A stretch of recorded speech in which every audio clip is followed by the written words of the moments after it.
Very good morning. कसा वाटला paper? चांगला होता. Yes, good. तर आज सायन्सचे तर पहिला क्वेश्चन बघा, इथे दिसणार नाही आहे म्हणून तुम्ही लिहित चला बरोबर पॉईंट्स जे एक्स्ट्राचे असतील. राईट, ठीक आहे. तर पहिला पॉईंट आहे क्ष किरण एक्सरेज म्हणजेच काय आहेत ते. राईट, पॉझिटिव्हली चार्ज पार्टिकल म्हणजेच की निगेटिव्हली चार्ज पार्टिकल किंवा न्यूट्रल की इलेक्ट्रोमॅग्नेटिक वेव्स. ठीक आहे. तर काय आहे हे? ऋण प्रभारित कणा आहेत का? नाही. नाही ते पॉझिटिव्ह चार्ज आहे? नाही. They are the part of electromagnetic स्पेक्ट्रमचा आपण भाग बघतो ना, एक्सरेज.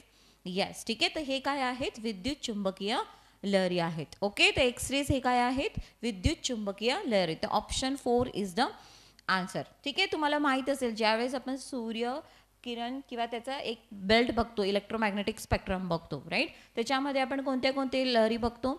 गॅमापासून बघतो, गॅमा, त्याच्यानंतर एक्सरेज, इन्फ्रारेड, विजिबल रेज, बरोबर. यस, तर त्याचाच एक भाग आहे एक्सरेज. तर ते आर इलेक्ट्रोमॅग्नेटिक वेव्स. ठीक आहे.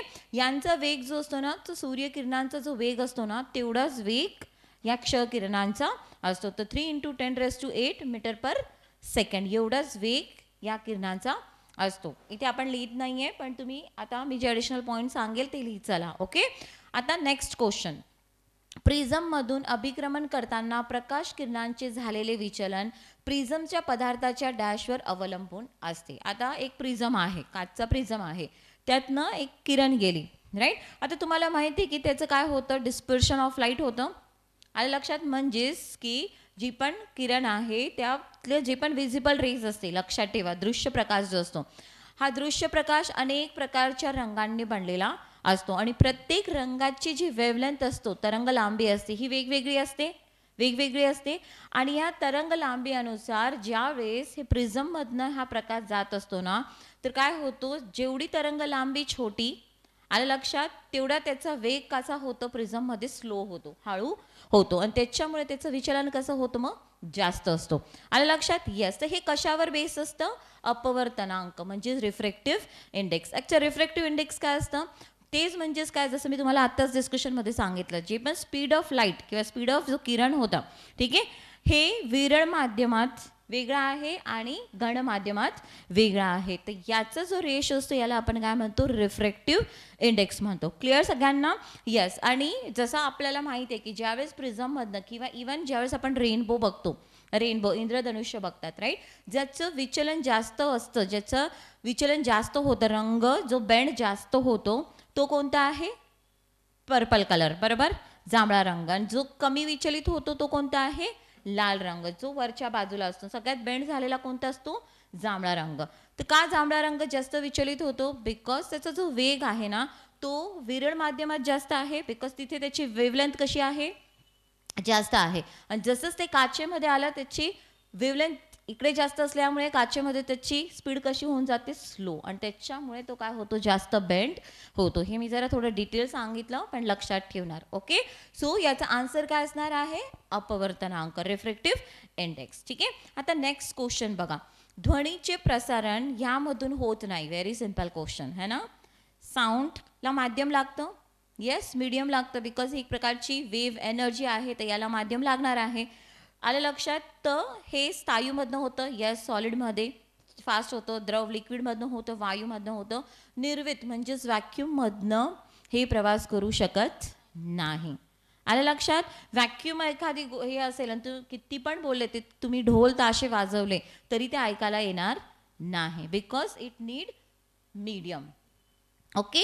आणि जसं हां, ठीक आहे, पुढच्या क्वेश्चनला मी तो बाकीचा पॉईंट कव्हर करेल तुमचा. आता हे बघा, क्वेश्चन नंबर 4 हे न्यूमरिकलवर आहे. राईट, एक सूक्ष्म तरंगीय भट्टीमध्ये द मायक्रोवेव्ह ओव्हन 0.15 kWh ऊर्जा 20 मिनिटे वापरण्यात आली. ठीक आहे, किती?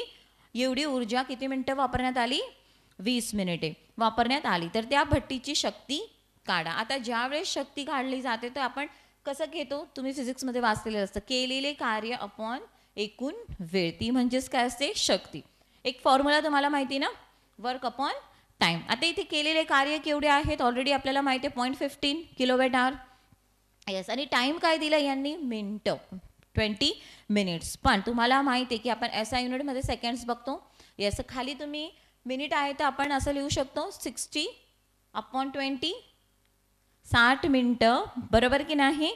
येस, तुम्हाला ऑलरेडी मी स्पष्टीकरणमध्ये तसं दिलेलं आहे, तर तोच फॉर्म्युला आपण खाली लिहिणार. स्पष्टीकरण बघा त्याच्यात दिलेलं आहे आपण.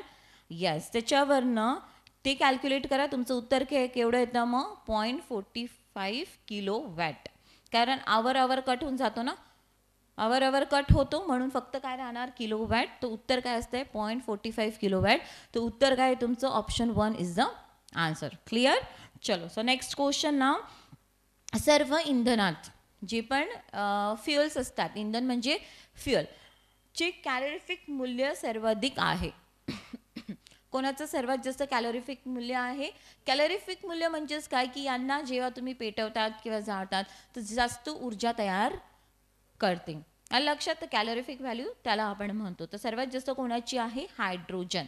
कोणाची आहे हायड्रोजन. तर केवढी आहे ती 150. केवढी आहे 150. ठीक आहे. त्याच्यानंतर आपण जसं याच्यात कधी ऑप्शन बघितले तर मिथेनची 55 येते. LPG जे घरामध्ये आपण गॅस त्याची पण 55 आहे.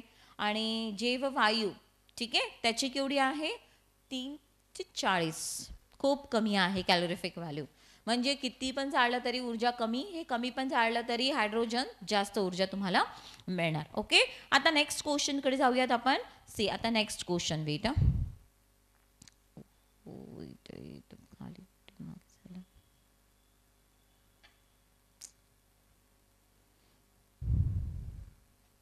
Question number 6. ओके. हा आय थिंक रिपीट झालाय, दोनदा आलाय हा प्रश्न. ठीक आहे.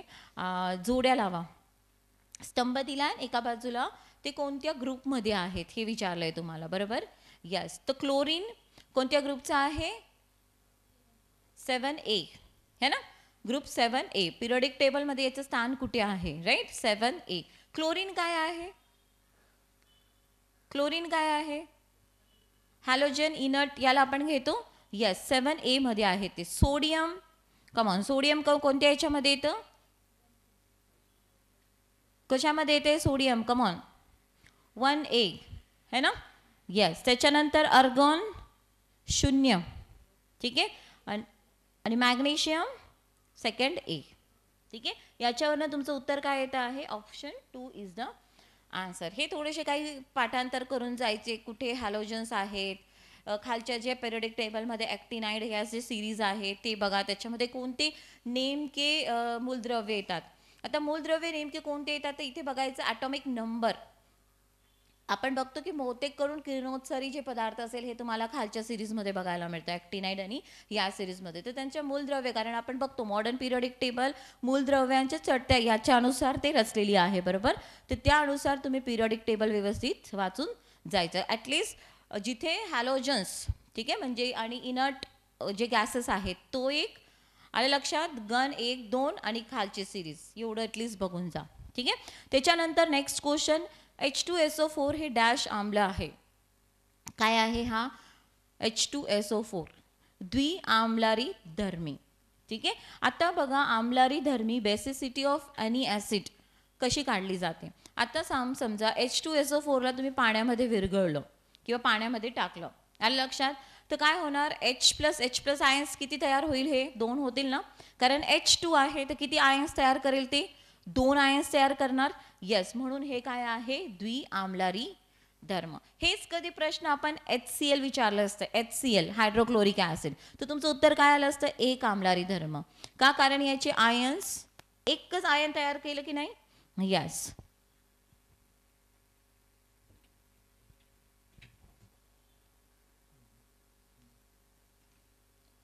कनेक्ट केलंय का पण ते, हे कनेक्ट कर ना तिथे. एक मिनिट ते कर नाही केलं होतं ना ते. हां कर बरं तिकडे.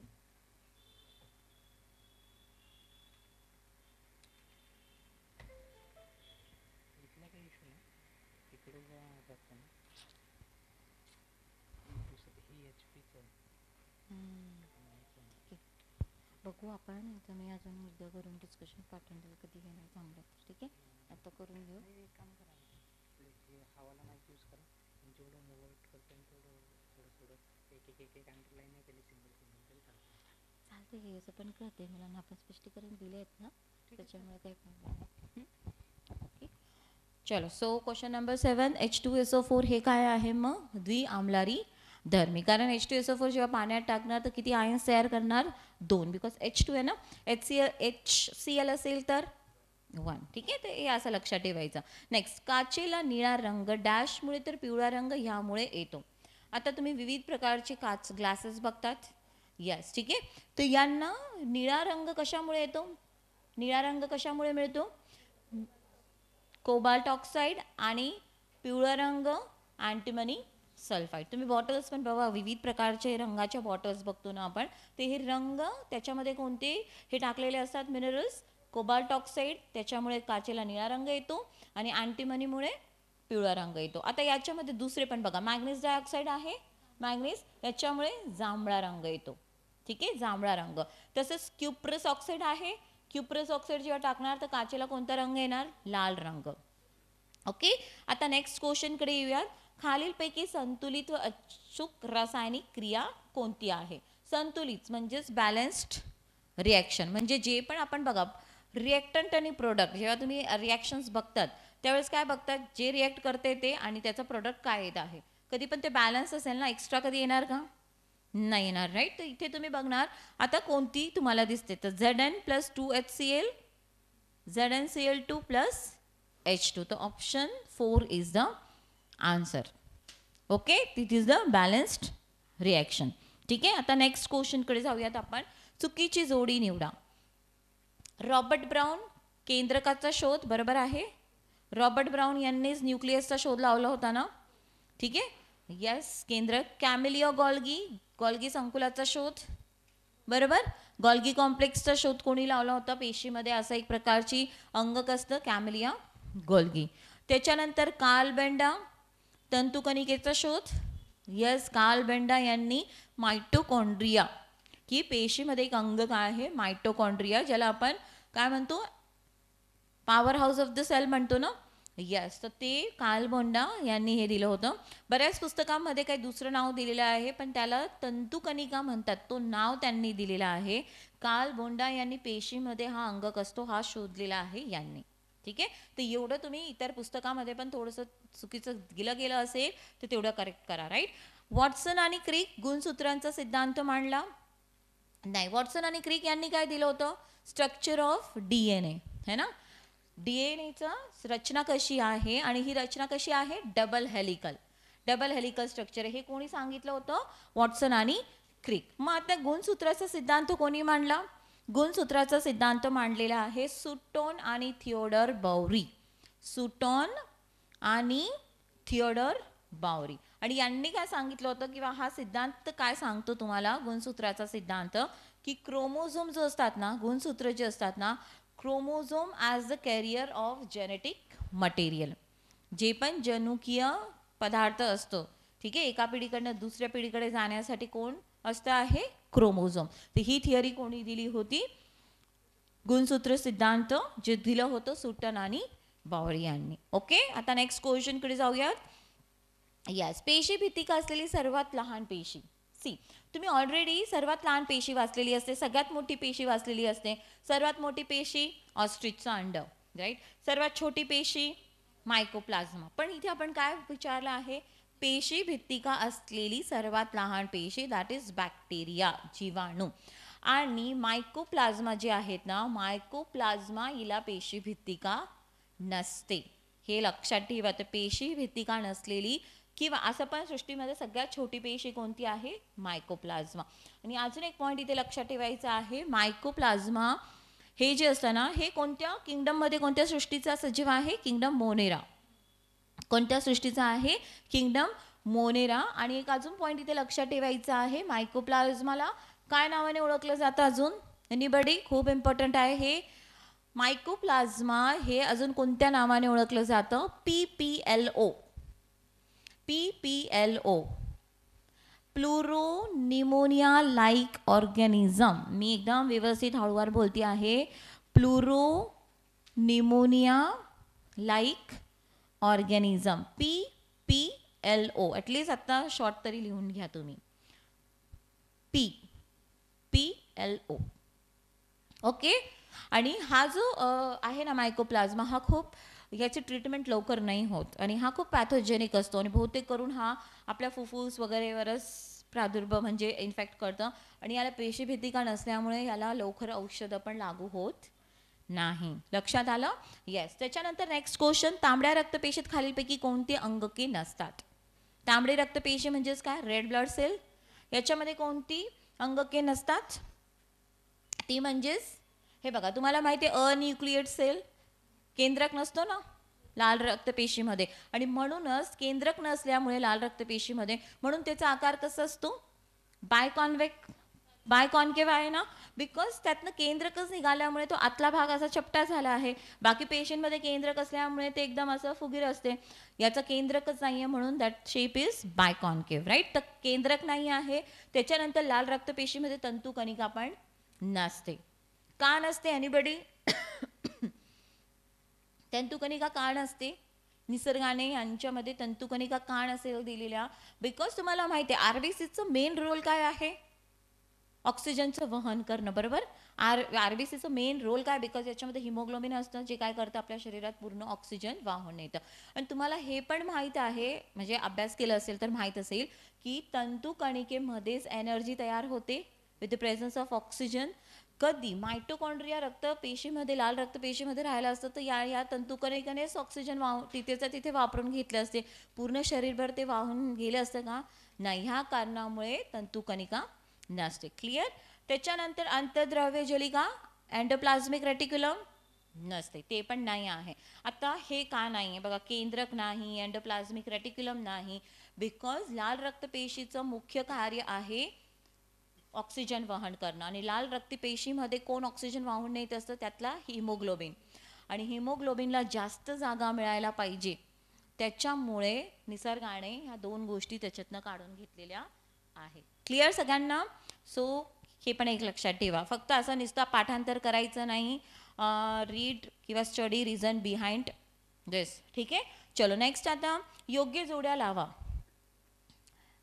हां, उकळीचा सांदा, कमॉन, खांद्याचा सांदा है ना, उकळीचा पूर्ण असं फिरतो की नाही? 360 डिग्री. यस. बिजागिरीचा सांदा, कमॉन, त्याचं उत्तर काय आहे? 3. गुडघा. पूर्ण 360 डिग्री फिरतो का आपला? नाही फिरू शकतो. गुडघा फिरतो का? नो. सरकता सांदा म्हणजे ज्याला आपण ग्लायडिंग जॉईंट म्हणतो, मनगट. हो की नाही? मनगट येणार. यस. आणि खिळीचा सांदा, पिवोट जॉईंट, हे आपलं कवटी व मानेचा हात. ठीक आहे. तो तुमचं उत्तर काय येणार आहे याच्यामध्ये? मग ऑप्शन 1 इज द आन्सर. ठीक आहे. हे जॉईंट्स दिलेले आहेत आपण, सांधे म्हणजे जॉईंट्स. ओके. Next question. आता मायोग्लोबिन हे रंगद्रव्य पिगमेंट शरीराच्या कोणत्या अवयवात आढळते? मायोग्लोबिन हे आढळते तुमच्या स्नायूमध्ये, मसल्समध्ये. ठीक आहे. मसल्समध्ये ऑक्सिजनचं वहन करण्यासाठी हा अजून मायोग्लोबिन पण वापरला जातो, आणि मायोग्लोबिन याच्यामुळे मसल्सला, बहुतेक मसल्सला लाल रंग भेटलेला असतो. आणि ज्या मसल्समध्ये, किंवा मसल्स म्हणजेच काही प्रकारचे तंतू आहेत ना, ते ज्या मसल्समध्ये मायोग्लोबिनची संख्या कमी असेल ते काय असतात? White fibres. ते कसे असतात? सफेद रंगाचे. क्लिअर? याला पण बरेच आहे, पण इथे आपण एवढंच आज बोलूयात, स्नायू. ठीक आहे. आता याच्यामध्ये जे दुसरे ब्लडमध्ये हिमोग्लोबिन असतो, बाईल कुठे तयार होतो? पित्त का कोण ते तयार होतं आपल्या शरीरात? किंवा कोण तयार करतं हे? लिव्हर तयार करतं, आणि ते गॉल ब्लॅडर, पित्ताशय ज्याला म्हणतो ना आपण, तिथे सोडत असतो पित्त. आणि हा पित्त जो असतो ना, हे पेल येल्लो कलरचा असतो. याच्यामध्ये पिगमेंट्स असतात, बिलिरुबिन, बिलिव्हिरिडिन. हे काय काम करत असतं ना, की आपण जे पण अन्न खातो त्याच्यामध्ये जे फॅट्स असतात, मेद जे आपण खातो, राईट, या मेदाचे तुकडे करायचे काम कोण करतो? बाईल करतो. ज्याला काय शब्द वापरला जातं? Emulsification of fats. काय म्हणतात त्याला? Emulsification of fats. Okay. Next. आता कार्टिलेज हा एक प्रकारचा काय आहे? संयोजी ऊती, कनेक्टिव्ह टिश्यू आहे, राईट. चलो नेक्स्ट. आता नेक्स्ट क्वेश्चन. अगेन एक मिनिट. जोड्या लावा. ठीक आहे. सत्यफळ, ठीक आहे, कोणतं आहे सत्य? आता आभासी फळ, सत्यफळ, आंबा, ट्रू फ्रूट. बिकॉज हे ट्रू फ्रूट कोणाला म्हटलं जातं? जे ओव्हरीपासनं, जो फ्रूट पूर्ण ओव्हरीपासनं तयार झालेला असतो, फर्टिलायझेशन होऊन ओव्हरीपासनं तयार झालेला असतो, अंडाशयपासनं तयार झालेला असतो, ज्याला आपण काय म्हणतो? True fruit. म्हणजे फक्त अंडाशयपासनं पूर्ण फळ तयार झालेलं आहे, दॅट इज सत्य फळ. आभासी फळ, सी, आता आपण ॲपल म्हटलं तर फ्रूट, आणि दॅट इज आभासी फळ आहे. आभासी का म्हटलं जातं त्याला? नाशपती. आभासी बिकॉज हा जो फ्रूट आहे ना, हा ओव्हरी, अंडाशय प्लस जे इतर वर्ल्स असतात ना वनस्पतीमध्ये, जसं कॅलिक्स, पुष्प, मराठीमध्ये काय पूजन, काय मराठीमध्ये शब्द ते खूप अवघड आहे बाबा. कॅलिक्स, कोरोला हे शब्द माहिती ना तुम्हाला? अजून जे अवयव असतात ना वनस्पतीला, फुलाला बघा खाली 4 असे ग्रीन कलरचे भाग असतात, ते आणि ओवरी हे दोघं मिळून जेव्हा फळ तयार होतो त्याला आपण काय म्हणतो? आभासी फळ. ओके, मी स्पष्टीकरण मध्ये मराठी शब्द दिलेले आहेत, तेवढं तुम्ही बघून घ्या. ठीक आहे. अनिषेक फळ, पार्थेनोकार्पिक फ्रूट, हा फ्रूट ओव्हरीपासून तयार होतो बट विदाउट फर्टिलायझेशन. फर्टिलायझेशन इथे प्रजनन होत नाही, आणि विदाउट प्रजननच काय होऊन जातं? फळ तयार होऊन जातात. पपई, संत्री, द्राक्षे, केळी, म्हणून असे फ्रूट्स बघा. तुम्हाला सीडलेस पपई ऐकली असेल, संत्रे सीडलेस संत्रे ऐकले असेल, बरोबर. द्राक्षे सीडलेस द्राक्षे, हे जे ज्यांचं आपण म्हणतो ना, आणि पार्थेनोकार्पिक जे फ्रूट असतात ना, तेच तुम्ही सीडलेस तयार करू शकतात, बिकॉज हे विदाउट फर्टिलायझेशन तयार होते. क्लिअर. नेक्स्ट आता साधे फळ, सिम्पल फ्रूट, वटाणा, भुईमुग, मुळा, हे फक्त एक सिंगल ओव्हरीपासून तयार झालेला असतो जो फ्रूट, त्याला आपण म्हणतो सिम्पल फ्रूट. क्लिअर सगळ्यांना? थोडासा होता हा प्रश्न जरा, पण ठीक आहे. ठीक आहे, तो option 1 is the answer. Next आता केंद्रकीय सम्मिलनात म्हणजे ड्युरिंग न्यूक्लिअर फ्युजन किती हायड्रोजनचे अणू हेलियम केंद्रक तयार करण्यासाठी एकत्र येतात? कमॉन, किती? 4 ना? यस. तुम्हाला माहिती आहे की 2 प्रकारच्या हे असतात, एक केंद्रकीय सम्मिलन असते आणि एक केंद्रकीय विखंडन असते. सूर्यामध्ये कोणती प्रक्रिया चालते? सम्मेलन. सम्मेलन म्हणजेच काय? फ्यूज होणे. ते 4 हायड्रोजनचे अणू एकत्रित येतात आणि काय तयार करतात? हेलियम तयार करतात. क्लिअर. आणि हे 4 हायड्रोजन जेव्हा एकत्रित येतात आणि तयार किती करतात? ते किती तयार करतात? हेलियमचे अणू किती तयार करतात? 1 हेलियम तयार करतात अणू.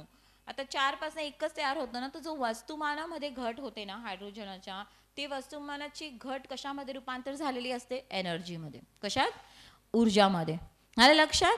तर सूर्यामध्ये ही प्रक्रिया चालत असते. लक्षात ठेवा. तो 4 hydrogen atoms combine to form helium. Okay. Next question. विद्युत ऊर्जा व चुंबकत्व यांच्यातील संबंध सर्वप्रथम यांनी शोधून काढला. कोणी शोधून काढला होता? ऑप्शन 3 ऑर्स्टेड यांनी सांगितलं होतं. यांना लक्षात आलं होतं ना की ज्यावेळेस पण इलेक्ट्रिक करंट जातो, ज्यावेळेस पण एखाद्या वाहकामधनं, कंडक्टरमधनं इलेक्ट्रिक करंट जात आहे ना, त्यावेळेस त्याच्या भोवती चुंबकीय क्षेत्र तयार झालेला असतो, मॅग्नेटिक फील्ड तयार झालेली असते एखाद्या वाहकामधनं जेव्हा करंट पास होतो. तर हा रिलेशन कोणी शोधून काढला होता? ऑर्स्टेड यांनी. क्लिअर सगळ्यांना? चलो त्याच्यानंतर नेक्स्ट, एक मिनिट.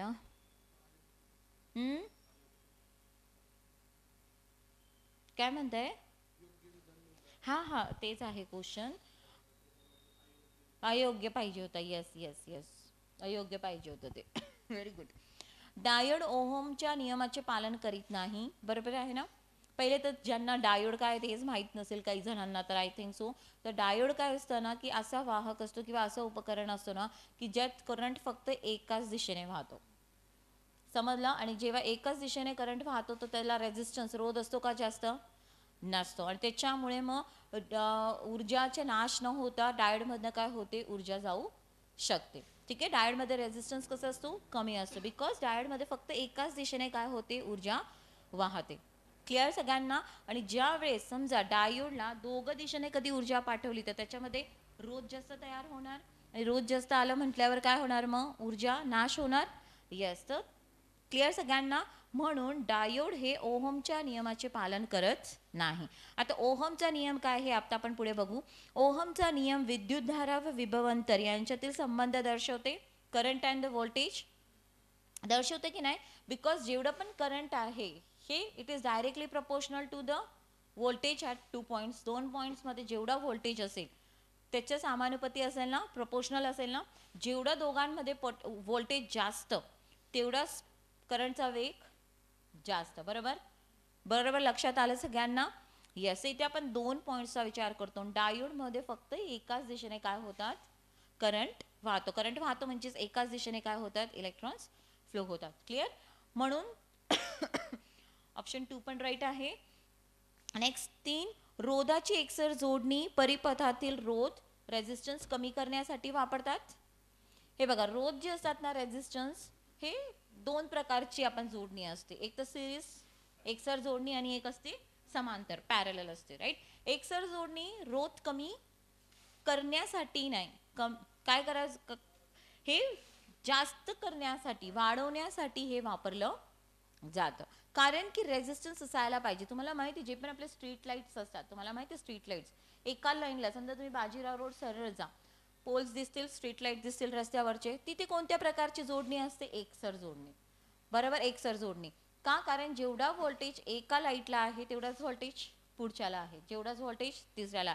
आणि म्हणून आता काही इथे इलेक्ट्रिसिटी बोर्डवाले किंवा ज्यांना पण हा कॉन्ट्रॅक्ट दिलेला असतो तो प्रत्येक प्रत्येक पोलला जाऊन स्विच ऑफ करतो का, नाही. एक ठिकाणी बंद केला, पूर्ण बाजीराव रोडची लाईनची लाईन बंद. समजला. कारण समान इलेक्ट्रिसिटी जात असते आणि जे समान जात असेल यांचा रोध पण कसा असेल, सामायिक. जेवढे सपोज 10 पोल्स असतील, 10 पोलच्या रोध काढला तो कसा असणार, is equal to RS, resistance in series, प्रत्येक मध्ये इक्वल असणार आहे. समजलं सगळ्यांना. ते हे रोध वाढवण्यासाठी एकसर जोडणी केली जाते. ओके, चलो. त्याच्यानंतर नेक्स्ट अतिवाहक सुपर कंडक्टर. जसे जसे तापमान कमी होत जाते तसा तसा रोधही कमी होत जातो. बरोबर आहे, बरोबर. आता अतिवाहकता, सुपर कंडक्टर्स. ठीक आहे, सुपर कंडक्टर्स कोणी, पहिले तर हा जो टर्म आहे सुपर कंडक्टर्सची, ही कोणी शोधून काढली होती किंवा असे प्रकारचे पदार्थ असतात हे कोणी सांगितलं होतं, ऑनेस. कोणी सांगितलं होतं, ऑनेस यांनी 1911 मध्ये असे काही पदार्थ आहेत, ठीक आहे, की ज्यांचं तापमान जेव्हा आपण कमी करतो यांचा रोध काय होतो, 0. तर त्याने पारा म्हणजेच मर्क्युरी, मर्क्युरीचा तापमान 4.2 डिग्री केल्विन, किती, 4.2 डिग्री केल्विन. त्यालाच कधी आपण सेंटीग्रेडमध्ये केलं तर तो केवढा होतो, -269 डिग्री सेंटीग्रेड, -269 डिग्री सेंटीग्रेड. ह्या तापमानाला पाऱ्याचा रोध केवढा होतो, 0. केवढा होतो, 0 होतो. समजलं तुम्हाला. यस, तर तो काय म्हणतो की जसं तापमान कमी करतो रोध काय होतो, कमी कमी होत जातो. आणि ज्या तापमानाला रोध 0 होतो त्या तापमानाला काय म्हटले जाते, क्रिटिकल टेम्परेचर. काय म्हटले जाते, क्रिटिकल टेम्परेचर. तर हे पण बरोबर आहे ना. तर इथे ऑप्शन 3 इज द आन्सर. अयोग्य विधान कोणतं आहे, ऑप्शन 3. ओके, ठीक आहे. आणि म्हणून बघा इथे डायोड ओहमचा नियम पालन करत नाही, कारण एकच डायरेक्शनने जाते. आणि बघा एकच डायरेक्शनने डायोडमध्ये करंट जातो, म्हणून याचा वापर रेक्टिफायर म्हणून पण केला जातो. रेक्टिफायर हा उपकरण कशासाठी वापरतो हे ऑलरेडी तुम्ही सायन्सच्या पुस्तकात वाचलेलं असेल. रेक्टिफायरचा वापर अल्टरनेटिंग करंट AC पासनं DC मध्ये करायसाठी. चलो, आता नेक्स्ट क्वेश्चन, जोड्या लावा, हा ऑलरेडी डिस्कस केला आहे आपण. पुढील पदार्थापैकी ह्या पदार्थाचे जलीय द्रावण विजेचे वहन करू शकत नाही. बरोबर. आता मीठ. आता इथे लक्षात ठेवा, मीठ पॅकेट आहे मीठचा किंवा खडे आहे मीठचे, याच्यामध्ये तुम्ही करंट पास करा, करंट जाईल का, जाईल का करंट, नाही जाणार. आलं लक्षात, नाही जाणार. आणि तेच मीठ तुम्ही पाण्यामध्ये, लक्षात ठेवा, विरघळा, पाण्यामध्ये मीठ टाका. मीठ म्हणजेच काय, याचं आपण केमिस्ट्रीमध्ये याचं फॉर्म्युला काय, NaCl. आणि तुम्ही लिहितात Na+ लिहितात Cl मायनस लिहितात. ते का आपण लिहितो ते तुम्हाला माहीत असेल आता. इलेक्ट्रॉन देतो घेतो त्याच्यामुळे ते मायनस प्लस साईन येते, बरोबर. आता NaCl म्हणजेच मीठ. आता मीठचं पॅकेट मीठचे खडे असतील त्यात इलेक्ट्रिसिटी जाणार नाही. पण ज्याच वेळेस हा मीठ तुम्ही पाण्यामध्ये टाकला, विरघळला, तर हे सोडियम आयन्स वेगळे होतील, क्लोरीन आयन्स वेगळे होतील. आलं लक्षात. आणि ह्या आयन्समुळे आता ह्या पाण्यातनं जेव्हा तुम्ही करंट पास करणार, पाणीनं करंट जाणार. समजलं. यस. तसंच बघा आता इथे कुठे केला question, which question is this, wait 20. हां, मीठ. यस. जलीय द्रवण आहे ना, ते जात आहे. त्याच्यानंतर सल्फ्युरिक आम्ल H2SO4. यस. हे पण पाण्यात टाकलं तर H+ आयन्स तयार होतात. यस. सोडियम हायड्रॉक्साईड सेम, फक्त साखर पाण्यात विरघळली आणि त्याच्यात नाही जाणार. जेवढे पण कार्बनाचे संयुगे आहेत ना, लक्षात ठेवा, कार्बनी संयुगे पाण्यात टाकल्यावर ते इलेक्ट्रिक पास करू शकत नाही. एवढे एक पॉईंट लक्षात ठेवायचं आहे. ओके. नेक्स्ट आता क्ष किरणांचा शोध कोणी लावला आहे? Very simple, Roentgen. आणि त्यांनी त्यांच्या वाईफचाच एक्सरे काढला होता बोटाचा, है ना. येस. कोणत्या वर्षी? 1895, 1895 मध्ये. ठीक आहे. बेकरवेल यांनी काय केलं होतं? बेकरवेलचं काय शोध होतं? बेकरवेल यांनी लक्षात आलं होतं त्यांना की युरेनियम, ते एक्सपेरिमेंट करत होते, तर त्यांना लक्षात आलं की युरेनियम पासनं काही अदृश्य प्रारणे बाहेर पडतात. ठीक आहे, रेडिएशन्स बाहेर पडतात. 1896 मध्ये ते बेकरवेलने शोधले होते. ओके. त्याच्यानंतर पॅरी क्युरी, मॅडम क्युरी हे हजबंड वाईफ होते. यांनी अनेक आपण म्हणतो ना किरणोत्सारी मूलद्रव्यांचा शोध लावलेला दोघांनी पण मिळून. आणि पोलोनियम हे पण क्युरी यांनी. आणि हे पोलंडचे आहेत ना, पोलंड नाव पोलोनियमवरनं झालेलं आहे, लक्षात ठेवा हे पण, कारण यांनी शोधलं होतं म्हणून. ओके. चलो नेक्स्ट. आता नेक्स्ट क्वेश्चन समजता आहे ना सगळ्यांना? कारण न लिहिता शिकवणं थोडंसं अवघड जातं, पण स्टील समजता आहे ना? घन माध्यमात ठेवलेल्या पदार्थाकडे विरल माध्यमातून पाहता त्यांची आभासी खोली डॅश आढळते. काय असणार? वास्तव खोलीपेक्षा अधिक, वास्तव खोलीपेक्षा कमी, खोली एवढी, वास्तव. हां, आता मला तुम्ही सांगा, प्रत्येकाने हे अनुभव केला असेल. आपण कुठे तलाव नदीत जातो, तिथे एखादा खाली पाणी असतो, वरती खाली दगड असतो. आपल्याला वाटतं अरे काय खोल पाणी नाही आहे, टाकतो पाय, जातो खाली. का? कारण की काय होतं की जे पण लाईट आहे हे विरळ माध्यमातून जात आहे. आणि पाणी, लाईट घन माध्यमात पाण्यामधनं गेला, पहिले विरळ माध्यमातनं हवा, त्याच्यानंतर घन माध्यम पाणी. त्यावेळेस यावेळेस काय होतं? रिफ्रॅक्शन. काय होत असते? कोणती प्रक्रिया होते प्रकाशाची? रिफ्रॅक्शन, अपवर्तन. ठीक आहे. आणि म्हणूनच बघा याचे एक्झाम्पल्स तुम्ही बघा. एखाद्या ग्लासमध्ये आपण पेन्सिल ठेवली तर तुटलेली दिसते. येस. नाणं ठेवलं, नाणं वरती दिसतं. येस. तर आभासी खोलीपेक्षा हे वरती आलेलं दिसतं की नाही? येस. समजलं सगळ्यांना? ओके. चलो. सो याचं उत्तर काय असणार मग? वास्तव खोलीपेक्षा कमी. हे सगळ्यांची म्हणजे माझा तर अनुभव आहे. आपल्याला वाटतं अरे अरे पाणी काही कमीच आहे, कमी आहे, टाकतो पाय. म्हणून आपल्याला आपले घरचे मोठे लोक म्हणतात ना की तिथे सांभाळून राहायचं, हेच कारण. राईट. चलो नेक्स्ट. आता ह्या पदार्थाची विशिष्ट उष्मधारकता सर्वाधिक असते. कोणाची उष्मधारकता सर्वाधिक आहे? पाण्याची. सर्वात जास्त पाण्याची उष्मधारकता आहे ना. स्पेसिफिक हीट सगळ्यांपेक्षा पाणी. आणि त्याच्याचमुळे आपण पाणी आपण माहिती ना हीट हॉट फॉर्मेंटेशनसाठी किंवा गरम पाण्याच्या पिशव्या वगैरे वापरतो. गरम पाणीच भरतो ना, की त्याच्यामध्ये कधी दूध वगैरे भरताना बघितलंय का? नाही. का? किती पण श्रीमंत असले तरी पाणीच भरावं लागेल, बिकॉज पाणीची उष्मधारकता कशी आहे? जास्त आहे. समजलं? यस. त्याच्यानंतर नेक्स्ट, जर आता सॉरी काय प्रॉब्लेम नाही आहे मला, आय एम ओके. झालं होतं मला ॲक्च्युली 15 दिवस झाले, नाव फाईन. ठीक आहे. पण ती कसर असते ना, सगळ्यांनी काळजी पण घ्या, कारण परीक्षा द्यायची आहे आपल्याला. आणि आजारी पडले तर 8-10 दिवस शुअर जातात. सो आणि बाहेर आहे तुम्ही, घरच्या बाहेर आहे, हॉस्टेलला असणार कुठे, त्याच्यामुळे काळजी घ्या. इम्पॉर्टंट मास्क आणि सॅनिटायझरच आहे, बस. That's it. बाकी काही काळजी नाही, फक्त मास्क. कुठे पण गेले मास्क एकदम वेळेवर काढा. ठीक आहे. आणि व्हेंटिलेटेड प्लेसमध्ये राहा, जिथे एकदम मोकळी हवा असेल. अशा कोंदट रूममध्ये राहू नका. रूम असतील तसे तर ॲटलिस्ट विंडोज ओपन करून ठेवा. भलेही थंडीचे दिवस आहे खूप, पण तरी एकदम कोंदट याच्यामध्ये नका राहू. विंडोज ओपन करून ठेवा. कारण मला माहिती आहे सदाशिव पेठ नवी पेठमध्ये मुलाची रूम्स कशी आहेत. म्हणजे मुलांची काय, आम्ही पण मुली राहिलेलो आहेत ना पहिले अगोदर जेव्हा शिकत होतो. सो खूप कंजेस्टेड. तर ॲटलिस्ट विंडोज ओपन करून ठेवा. पांघरायला जास्त घ्या पण व्हेंटिलेटेड ठेवा. राईट. चलो क्वेश्चन नंबर 24 नाव. जर 20 kg वस्तुमान असलेला तांब्याचा तुकडा खाली पडला तर किती उष्णता निर्माण होईल? तांब्याची विशिष्ट उष्णधारकता 0.1 किलो कॅलरी पर kg आहे. ठीक आहे. तर इथे बघा खाली फेकला.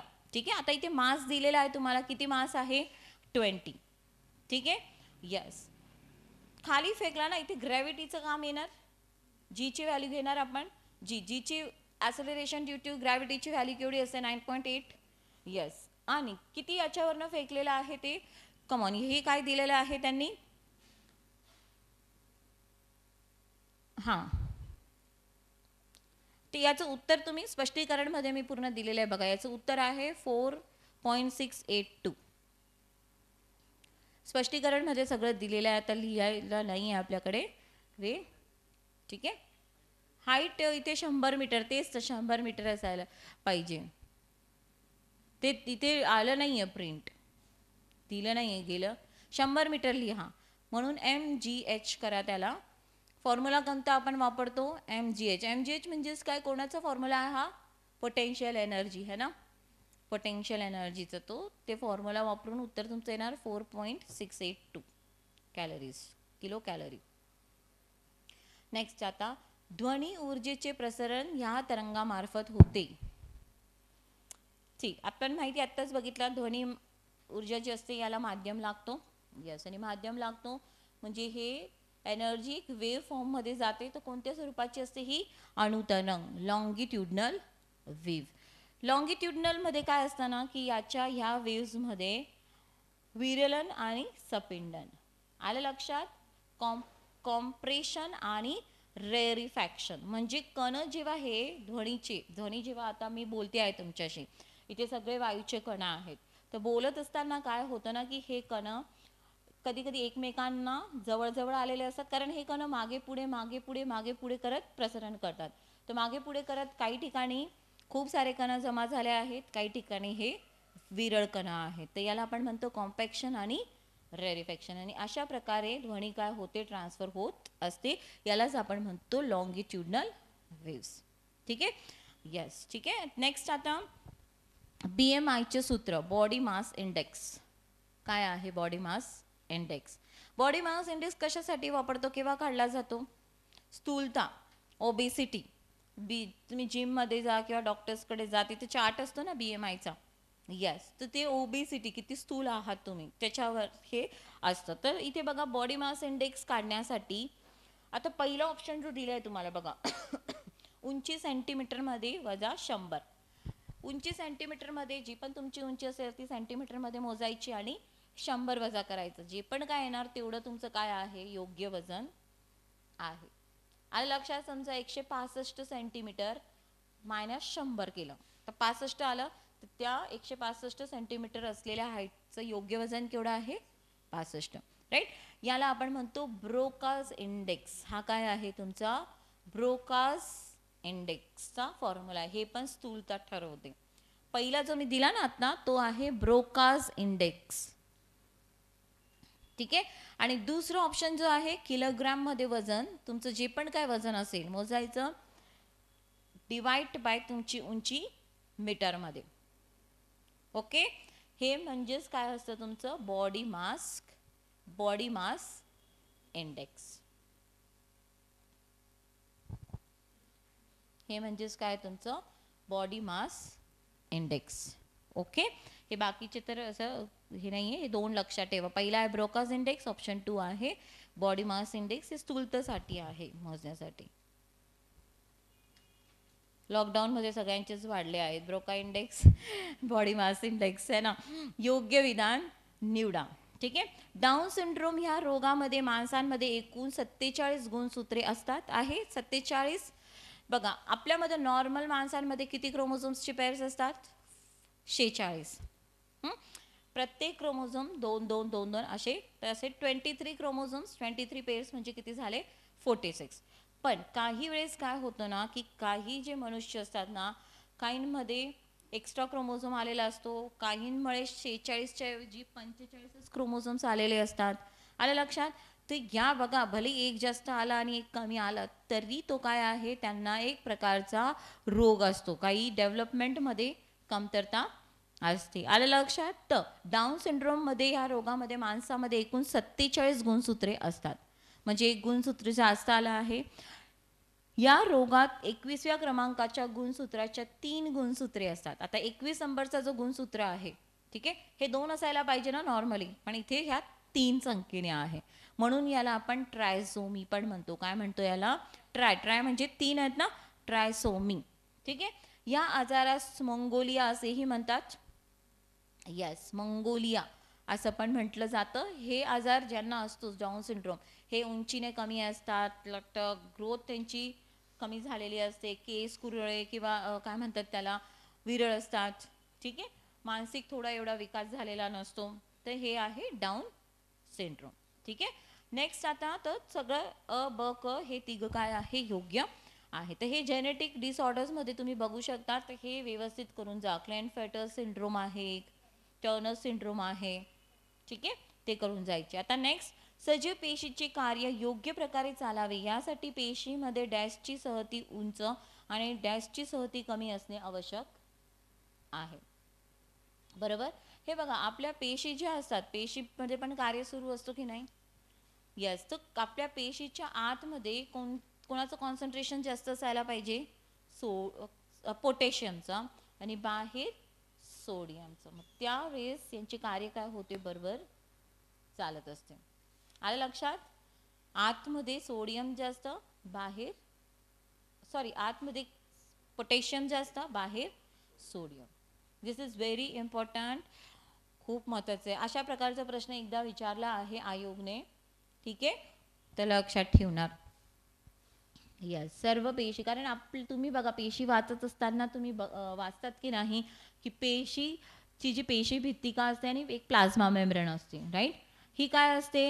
प्लाझ्मा मेम्ब्रेन पासून सगळी देवाणघेवाण होत असते की नाही?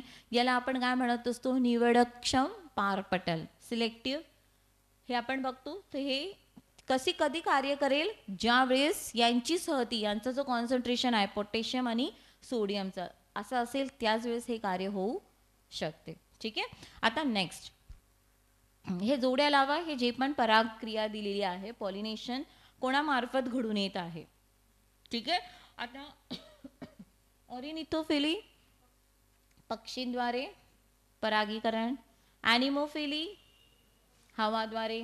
जेव्हा परागकण कुठे असतात एक्झॅक्टली? परागकण मला सांगा, मेल फ्लावर असतो की फिमेल याच्यावर असतं परागकण? पोलन ग्रेन्स मेल है ना, स्टेमिंग अँथर ज्याला म्हणतो त्याच्यावर असतात, आणि हे परागकण फिमेल पार्टवर जातात, कुक्षी स्टिग्मा तिथे हे चिटकतात, आणि मग नंतर ते काय होतं, खाली उतरून फर्टिलायझेशन होतो. हे लक्षात ठेवा, राईट? तर हे बघा, मेल पार्टपासून फिमेल पार्टकडे जाण्यासाठी, ठीक आहे, हे कशा मार्फत होतं? तर ऑरिनिथोफिल बर्ड्सद्वारे होतं. काही वेळेस वाऱ्यामार्फत हे पोलन ग्रेन्स उडून तिकडे जातात. अँटोमोफिली कीटकाद्वारे, इन्सेक्ट्स. चिरोप्टेरोफिली वटवाघूळ, हे फुलांवर वृक्षांवर जेव्हा बसतात, यांच्या पायांवर चोचवर हे पोलन ग्रेन्स चिटकतात, परत ते दुसऱ्या ठिकाणी गेले तिथे हे सोडून येतात. अशा प्रकारे काय होतं, पॉलिनेशन होत असतं. म्हणून लक्षात ठेवा, निसर्गामध्ये प्रत्येक सजीव हा खूप महत्त्वाचा आहे. हे कधी निघून गेले ना, आपली पृथ्वी 50 वर्ष पण राहणार नाही, कारण वनस्पतीच नाही ना, हे सगळं नॅचरल घडून येत आहे ना. येस. चलो नेक्स्ट, आता ग्लायकोलिसिस संबंधी अयोग्य विधान निवडा. बघा, ग्लायकोलिसिस,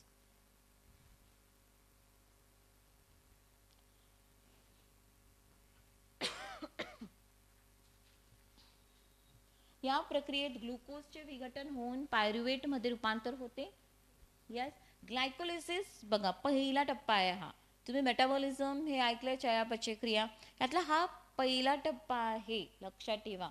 आता बघा, आपल्याला बरेचसे जण म्हणतात ना की सकाळी सकाळी फिरायचं, ऑक्सिजन घ्या, बिकॉज लक्षात ठेवा हे ऑक्सिडेशन जेव्हा होतंय, लक्षात ठेवा ग्लुकोजचे रूपांतर, ग्लुकोज जे पण आपल्या शरीरामध्ये सगळं स्टार्च आणि हे सगळं काय मेन जे पण आहे ग्लायकोजन हे स्टोअर झालेलं आहे, तर यांचं विघटन होण्यासाठी याची गरज आहे.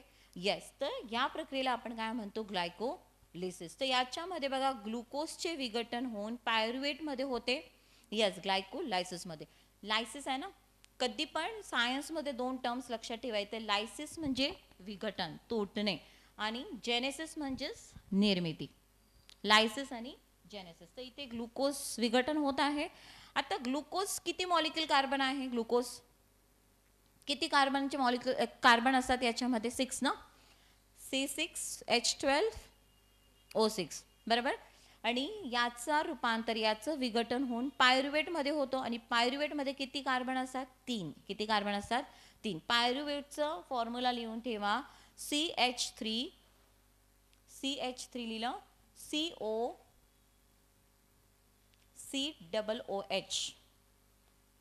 असं लिहायचं, CH3COOH, 3 कार्बन आले.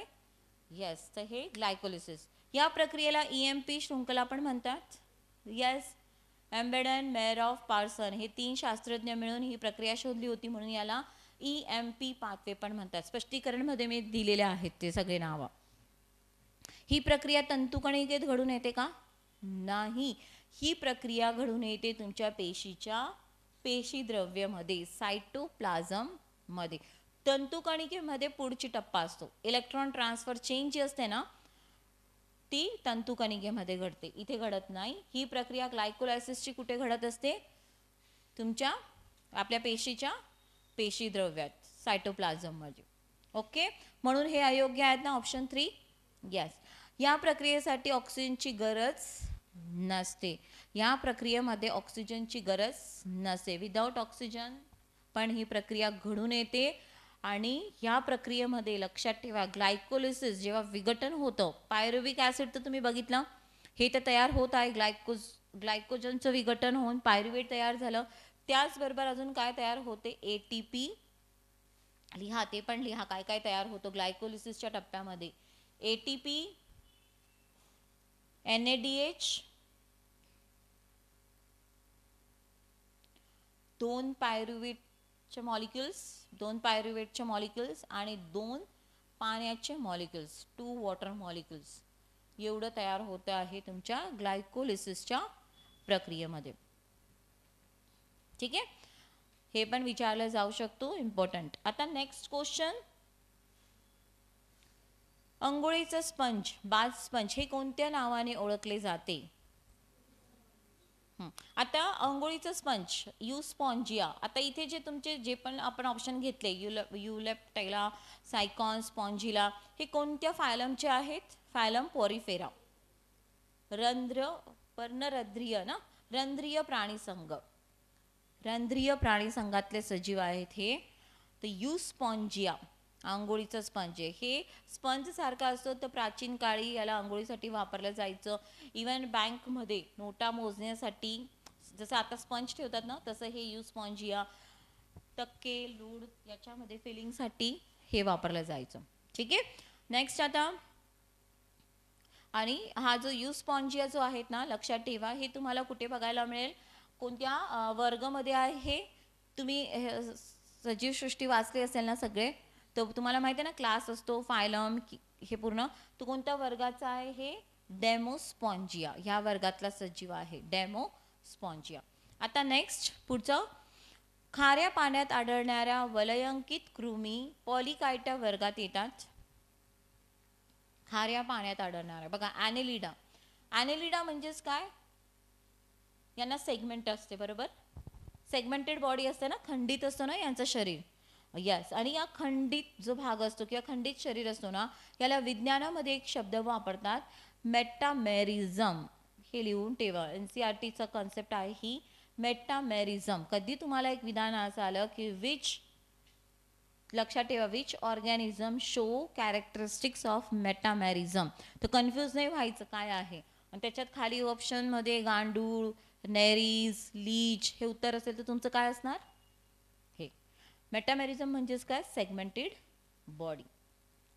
इम्पॉर्टंट आहे, NCERTची कॉन्सेप्ट आहे ही, लक्षात ठेवा. आता हे जे सजीव आहेत ना, ॲनेलिडा हे तुम्हाला खाऱ्या गोड्या पाण्यात आणि इवन जमिनीवर पण बघायला मिळतात, बरोबर.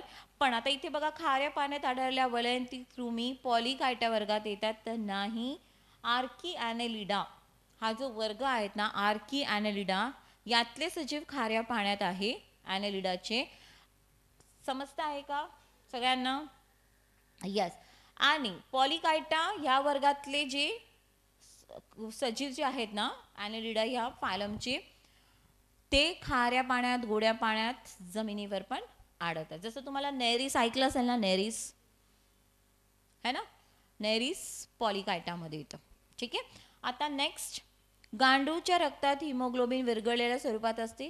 यस, यांच्यामध्ये आरबीसीज असतात ना. यस, ॲनेलिडा ह्या प्राणी संघामध्येच आरबीसीज आहे. ठीक आहे. यस, तर फक्त ब योग्य आहे, नाही आहे. So option 2 is the answer. पृष्ठवंशीय व अपृष्ठवंशीय प्राण्यांना जोडणारा दुवा, कनेक्टिंग लिंक बिटवीन वर्टिब्रेट्स आणि इनवर्टिब्रेट. आले लक्षात? इनवर्टिब्रेट्स म्हणजे ज्यांना पाठीचा कणा नाही आहे, वर्टिब्रेट्स म्हणजे ज्यांना पाठीचा कणा आहे. तर बघा, लगेच जेव्हा उत्क्रांती झाली, आपली सजीवांची जेव्हा उत्क्रांती झाली, तर पाठीच्या कणा नसलेल्या सजीवपासून डायरेक्ट पाठीचा कणा असलेला सजीव तयार झाले का? नाही. टप्प्याटप्प्याने होत गेले ना. त्या दोघांना जोडणारे एक असा सजीव आला ना, की ज्याच्या काही भागात पाठीचा कणा होता, बाकी शरीरात पाठीचा कणा न होता. आले लक्षात? तर तो सजीव कोणता आहे? बोलानोग्लॉसिस. कोणता आहे ते? बोलानोग्लॉसिस. तो कोणता आहे कनेक्टिंग लिंक? मग ऑप्शन 1 इज द आन्सर. आता इथे बघा, लंग फिश दिला आहे ना. लंग फिश कोणाला जोडणारा आहे? बघा, उत्क्रांतीमध्ये आपण काय बघितलं, की पहिले मत्स्य आले, फिश आले, आणि फिशपासून नंतर काय आले? फिश म्हणजे पूर्ण पाण्यात राहणारे सजीव. त्याच्यानंतर असे सजीव उत्क्रांती आली पृथ्वीवर, की जे आता पाण्यामध्ये पण राहत होते, जमिनीवर पण राहत होते. तर यांच्या दोघांच्या दरम्यान असा सजीव आला, तो होता लंग फिश, जो पाण्यामध्ये पण राहत होता, जमिनीवर. तर lung fish is a connecting link between fishes आणि ॲम्फिबियन, मत्स्य आणि उभयचर. ओके. त्याच्यानंतर दुसरा कोणता आहे? डकबिल प्लॅटिपस. डकबिल प्लॅटिपस कोणाच्या दरम्यान आहे? हा रेप्टाइल्स आणि कमॉन कोणाच्या ह्याच्यात आहे? हा सस्तन प्राणी, बरोबर. रेप्टाइल्स आणि म्हणजेच आणि मॅमल्स. ओके, सरीसृप आणि सस्तनी. यस. त्याच्यानंतर निओपिलिना, ॲनेलिडा आणि मॉलिस्का, कनेक्टिंग लिंक. हे जोड्या लावा वगैरे, वन लायनर क्वेश्चन विचारला जाऊ शकतो. सो लक्षात ठेवा. आता योग्य विधान निवडा. एकाच फुलात जेव्हा 4ही मंडळे असतात, हां बघा हे मंडळे, हां सत्य फुलाच्या वेळेस, असत्य फुलाच्या वेळेस मी सांगत होती ना, हे मंडळे पुष्पकोश, पाकळ्या, पुंकेसर आणि जायंग, कॅलिक्स, कोरोला, पिस्टिल आणि स्टिग्मा असतात, त्या फुलाला पूर्ण पुष्प म्हणतात, कंप्लीट फ्लावर म्हणतात. म्हणजेच एक सिंपल याच्यामध्ये ज्या फुलमध्ये मेल आणि फिमेल दोघं रिप्रोडक्टिव्ह ऑर्गन असतील, याला आपण काय म्हणतो? Complete flower. तर बरोबर आहे. जास्वंद, गुलाब ही पुष्प आहेत पूर्ण. Yes, they are complete flower. Yes, तर हे दोघं उत्तर योग्य आहेत. अ आणि ब दोन्हीही योग्य आहे. नेक्स्ट आता जोड्या लावा. हिरवे शेवाळ, क्लामायडोमोनास, हो की नाही? सगळ्यांना समजतं आहे का? तपकिरी शेवाळ, सर्गॅसम, सगळ्यात लांब शेवाळचं एक्झाम्पल आहे ना हे. यस. लाल शेवाळ, जेलिडियम, जेली वगैरेच्या चॉकलेट्स वगैरे बनवण्यासाठी, आगार आगार बनवण्यासाठी लॅबमध्ये याचा वापर होतो. यस. आणि निळहरित शेवाळ, nostoc. Nostoc is a example of nitrifying, nitrogen फिक्सेशनसाठी याचा वापर होतो. क्लिअर? बस. क्वेश्चन नंबर 35 झालं. आणि इथे लक्षात ठेवायचं, यांच्या सगळ्यांमध्ये क्लोरोफिल पिगमेंट वेगवेगळे आहेत. हे सगळ्यांमध्ये कॉमन आहे, पण बाकी बी सी डी कोणामध्ये हे पूर्ण व्यवस्थित लक्षात ठेवा. मानवी शरीराच्या वजनाच्या एवढे टक्के वजन संयोजी ऊतीचे आहे. किती? Connective tissue. आता पहिले तर तुम्ही सांगा कनेक्टिव्ह टिश्यूचे उदाहरण कोणते आहेत? रक्त, हाड, कार्टिलेज, टेंडन्स, हे सगळे काय तुमचे लिगामेंट्स कनेक्टिव्ह टिश्यू आहेत. येस है ना. तर हे मेजर पार्ट तयार करतं की नाही आपले मसल्स, ते हे काय आहे 40%. नेक्स्ट, खालीलपैकी कोणते रसवाहिनी तंतू आहेत? फ्लोएम फायबर्स, यांना बास्ट फायबर्स पण म्हणतो. आणि हे फायबर्स जे असतात ना, पहिले तर फ्लोएम, आता तुम्हाला एक बेसिक माहीत असेल टिश्यूज, प्लांट टिश्यूज, ठीक आहे. झायलम आणि फ्लोएम. झायलम काय आहेत? जलवाहिनी, जे पाण्यात वाहून नेतात. It is a plumbing system of plants. पाणी रूट्स कडनं ॲब्झॉर्ब करतात आणि पूर्ण वनस्पतीच्या प्रत्येक भागापर्यंत हे पाणी पोचवण्याचं काम कोण करतं? झायलम. आणि तेच फ्लोएम जे असतात, फ्लोएम काय करतात बघा, वनस्पतीच्या पानांमध्ये तिथे खरं काय तयार होत असतं? अन्न तयार होत असतं. तर हे अन्न पूर्ण वनस्पतीपर्यंत पोहोचवण्याचं काम कोणत्या ऊती करत असतात? फ्लोएम. तर याचे प्रकार आहेत, या टिश्यूंचे पण 4 प्रकार आपण बघतो. झायलम, ठीक आहे, ट्रॅकेट्स, सीव्स, हे बघतो. तर यात तुम्हाला एक दिसतं आहे इथे दिलेलं फ्लोएम फायबर्स, ठीक आहे. हे तंतू जे असतात, तर हे ताग जे आपण जूट बघतो ना, पोतं जे आपण म्हणतो तूस सारखं असतं ना, तर ते एक्झॅक्टली आपण कशाला हात लावतो आहे? फ्लोएम फायबर्सला. बरोबर, लांबच्या लांब असतं ना. येस. तेच अंबाडी. अंबाडी तुम्ही बघा, बरेच आपण केळी वगैरे खातो त्यावेळेस असे तूस एक मोठी रफ एक निघतो की नाही? येस. इवन काही पालेभाजीमध्ये पण बघा, पालक म्हणा, असे अनेक भाज्या असतील, त्यातनं असे एक मोठ्या दोऱ्यासारखा धाग निघतो. दॅट इज काय आहे ते? फ्लोएम फायबर्स, ठीक आहे. तर अंबाडी, त्याच्यानंतर भांग, हेम्प, हे सगळे काय आहेत? Phloem fibres. यांना खूप इकॉनॉमिकल इम्पॉर्टन्स आहे, बिकॉज हे जे फायबर्स असतात ना, हे खूप मजबूत असतात. कसे असतात? मजबूत असतात. क्लिअर. हे बास्ट फायबर्स म्हणून पण ओळखली जातात. नेक्स्ट, आता रॉबर्ट हुक यांनी आपल्या पेशीच्या शोधाबद्दल माहिती कोणत्या ग्रंथात दिली आहे? कोणत्या ग्रंथात? मायक्रोग्राफिया. बघा, रॉबर्ट हुक ज्यावेळेस मायक्रोस्कोपमध्ये जे पण काय बघत होते, आलं लक्षात? ते जे बघत होते ना, ते काय करत होते? त्याची आकृती काढून ठेवत होते. आलं लक्षात? म्हणून बघा, ग्राफिया आहे ना, ग्राफिया म्हणजेच त्याची आकृती काढून ठेवत होते. जे पण काही ते शोध करायचे, जे पण ते बघायचे, त्याची आकृती, आणि त्याचंच कंपायलेशन पुस्तक आहे मायक्रोग्राफिया. तर रॉबर्ट हुकचा हा ग्रंथ लक्षात ठेवायचा. स्पेसिस प्लांटरम आणि जेनेरा प्लांटरम हे कार्ल लिनियसचे पुस्तक आहेत. कोणाची आहेत हे? Carl Linnaeus. Okay. Next, RT-PCR खूप ऐकली असेल आता. RT-PCR टेस्ट केली पण असेल, है ना. तर काय आहे याचा long form? Reverse transcription polymerase chain reaction, PCR, polymerase chain reaction. आणि तुम्ही ज्यांनी कोणी टेस्ट केली असेल किंवा घरी बघितली असेल, तर तुम्ही ही टेस्ट केल्यानंतर खाली, त्या टेस्टच्या खाली, RT-PCRच्या तिथे खाली CT व्हॅल्यू असते. CT व्हॅल्यू असते, cell threshold, CT value. CT score नाही म्हणत आहे मी, CT स्कोर तो वेगळा आहे, ते तर आपल्याला टेस्ट करून घ्यावी लागते, CT स्कॅन करून. CT व्हॅल्यू काय असते ना, की हे जे आपल्या नाकातनं गळ्यातनं ते जे स्वॅब घेतात, त्याच्यामध्ये समजा हा जे पण सजीव असेल, जसं फॉर एक्झाम्पल आता आपण कोविड हा कोरोना व्हायरस घेतो, ठीक आहे. आता हे कोरोना व्हायरसचा जो पण जेनेटिक कंटेंट आहे, RNA जो कंटेंट आहे, मग ही RT-PCR जो असते, लक्षात ठेवा, PCR पॉलिमरेज चेन रिॲक्शन ही एक सायकल असते, त्याच्यामध्ये ठेवलं जातं आणि त्याला फिरवलं जातं.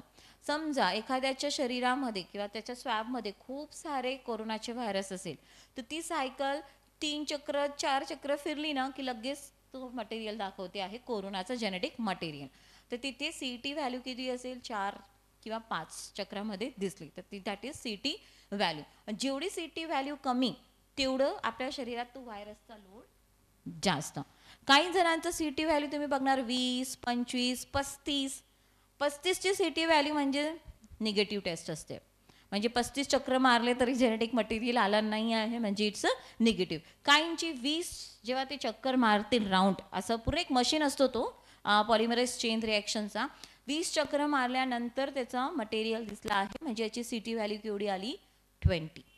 तर म्हणजे याच्यामध्ये एवढा व्हायरस लोड नाही आहे. मग डॉक्टर म्हणतात की ठीक आहे तुम्ही घरी बसूनच ट्रीटमेंट करा, आयसोलेशनमध्ये राहा. पण ज्यांचा व्हायरस लोड जास्त असतो 3 आणि 4 चक्रामध्येच दिसू लागतो, मग त्यांना बहुतेक ॲडमिट करून घेतात. व्हायरस खूप आहे ना शरीरात म्हणून. समजलं सगळ्यांना? सो हे 1.5-2 वर्षापासून सुरू आहे. सो बेसिक माहीत असू द्या. ठीक आहे. नेक्स्ट आता क्वेश्चन, जिवंत पेशीचा शोध सर्वप्रथम कोणी लावला? आता बघा इथे प्रश्न काय आहे, जिवंत पेशी. ऑलरेडी तुम्ही पेशीचा शोध वाचून गेलेले असतात, रॉबर्ट हुक. आता जिवंत पेशी विचारली आहे. बघा रॉबर्ट हुकने ना जी पेशीचा शोध लावला होता त्या मृत पेशी होत्या. बुचच्या झाडाच्या काप बघून तर त्या ज्या पेशी होत्या त्या काय होत्या, मृत पेशी होत्या. का मृत? आता तुम्ही हे पण बघा, वाचत असताना जेव्हा तुम्ही वाचलं असेल रॉबर्ट हुक बद्दल किंवा पेशीचा शोध, तुम्ही तिथे वाचलं असेल ना की ते पोकळ्या पोकळ्यासारखं होतं किंवा मधमाशाच्या पोळसारखी रचना दिसली.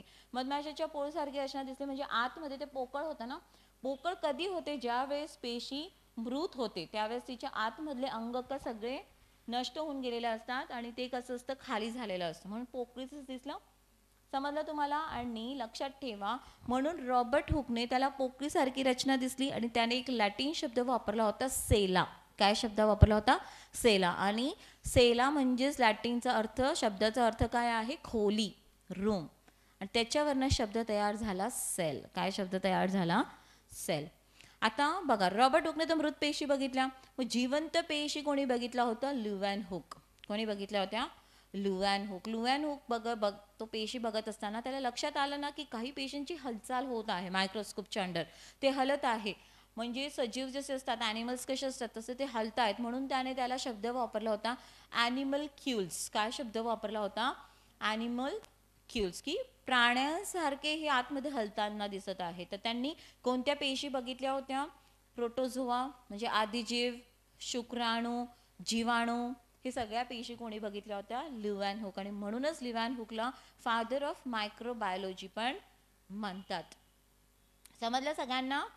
ठीक आहे. चलो आता नेक्स्ट, मधुमेहाच्या रोगात डॅश संप्रेरकाचा प्रमाण कमी होतो, म्हणून वरतून इन्शुलिन द्यावे लागतात ना त्यांना. Yes, the option 2 is the answer. Type 1 type 2 diabetes असतात. इन्शुलिन काहींना टाईप 1 डायबिटीजमध्ये रोजच इन्शुलिन द्यावा लागतो कारण त्यांचं शरीर तयारच करत नाही. टाईप 2 डायबिटीजमध्ये काय असतं ना, थोड्या प्रमाणात तयार करतो त्यांचं शरीर, म्हणून त्यांना वरतून थोडं इन्शुलिन द्यावं लागतो. काही वेळेस ते क्लिअर झालं तर फक्त टॅबलेट्सवर पण ते शिफ्ट होऊन जातात. तसे 2 डायबिटीज मेलिटस आहे, टाईप 1 आणि टाईप 2 डायबिटीज मेलाइटस. ठीक आहे. आणि डायबिटीज मेलाइटस जे आपण म्हणतो ना साखरेचा म्हणजे असं नसतं की खूप साखर खाल्ला, गोड खाल्लं म्हणून याला डायबिटीज झालं, असं नसतं खरं तर. हे शरीरात तुमची इन्शुलिन म्हणजे तुमचं पॅनक्रियाज, स्वादपिंडू हा अवयव आहे, तो अवयव एक हॉर्मोन तयार करतो. तो कोणता आहे? इन्शुलिन. आणि हे इन्शुलिन काय काम करत असतो? हा जे पण आपण गोड खातो, साखर खातो, ग्लुकोज खातो, या ग्लुकोजचं रूपांतर कशामध्ये करतं? हे ग्लायकोजनमध्ये. आणि हे ग्लायकोजन स्टोअर होतं म्हणून रक्तामध्ये साखर एक नॉर्मल राहते.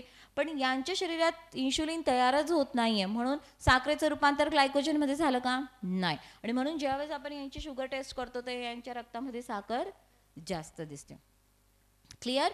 तसंच एक हॉर्मोन सोमॅटोस्टॅटिन कोण तयार करतं? स्वादपिंडूच तयार करत असते, पॅनक्रियाज. आता हा काय करत असतो सोमॅटोस्टॅटिन? ज्या वेळेस तुम्ही जेवले नाही, आता 3-4 तास इथे तुम्ही बसले आहे, काहीच घेतलेलं नाही सकाळच्या चहानंतर, शरीराला तर ऊर्जाची गरज आहे ना. आता हा काय करणार ना, जे पण ग्लायकोजन स्टोअर झाला होता इन्शुलिनने केलेला, या ग्लायकोजनचे रूपांतर ग्लुकोजमध्ये करून टाकतं. समजलं? समजलं सगळ्यांना? येस. तर हे असतं आहे डायबिटीज मेलाइटस. आणि अजून एक डायबिटीस असतो, दॅट इज डायबिटीज इन्सिपिडस. त्याचं आणि साखरेचं, इन्शुलिनचं काही सुद्धा संबंध नसतो, लक्षात ठेवा. ठीक आहे. डायबिटीज इन्सिपिडसमध्ये काय असतं ना, की असे जे पेशंट असतात ना, यांच्या खरं तर यांना खूप जास्त पाण्याची तहान लागते आणि खूप जास्त हे लघवीला जातात. आलं लक्षात? यस. इवन ह्या डायबिटीजमध्ये पण हा सिम्पटम आहे, पण त्या डायबिटीजचा तर हा सिम्पटम आहे, त्यांची ब्लड ग्लुकोज वाढत नाही. ओके. चलो आता नेक्स्ट क्वेश्चन. हां, बाकी याचे दुसरे जे बघा ॲड्रिनॅलिन. ॲड्रिनॅलिन हा जो हॉर्मोन आहे, क्वेश्चन नंबर 41चं, हा कोण तयार करतो आपल्या शरीरामध्ये? ॲड्रिनल ग्रंथी. कुठे असते ही ॲड्रिनल ग्रंथी? तुमच्या किडनीच्या वरती. किडनीच्या वरती. आलं लक्षात? ठीक आहे. आणि ही ॲड्रिनॅलिन ग्रंथी जी आहेत ना, ही ॲड्रिनॅलिन तयार करते. ॲड्रिनॅलिनला अजून आपण कोणत्या नावाने ओळखतो ह्या हॉर्मोनला? ॲपिनेफ्रिन. काय नावाने ओळखतो? ॲपिनेफ्रिन. जे तुमच्या हार्टबीट्स वगैरे श्वसन हे काय करते? नियमित करत असते. याच्यावरती नियंत्रण करते. अजून एक हॉर्मोन तयार करते नॉर ॲड्रिनॅलिन, नॉर एपिनेफ्रिन. हा पण हॉर्मोन तोंड तयार करतो ॲड्रिनॅलिनच. तुम्ही कोणी हे कन्सेप्ट वाचले असेल किंवा बोलत पण असाल, तुम्ही इमॅजिकामध्ये किंवा जत्रेत जाऊन आल्यानंतर तिथे मोठे मोठे पाण्यात बसले असेल तर काही जण काय म्हणतात, युजली इमॅजिका असे जिथे खूप डेंजर राईड्स असतात तिथे आपण काय म्हणतो, इट्स ॲड्रिनल रश एक्सपिरियन्स. कारण सगळंच गेलेलं असतं ना, हार्टबीट्स वाढलेले असतात, पोचू का नाही तर का? कारण त्यावेळेस हा हार्मोन काम करत असतो. आणि जसंच तुम्ही खाली उतरायला स्टेबल होतात लगेच तुमचा नॉर एपिनेफ्रिन, नॉन ॲड्रिनॅलिन काय करतो? या सगळ्यांना कंट्रोल करतो. समजलं? एक्झामचा रिझल्ट लागला, धडधड धडधड वाढते, पोटामध्ये गोल गोल व्हायला लागतो, त्यावेळेस हा हार्मोन काम करतो.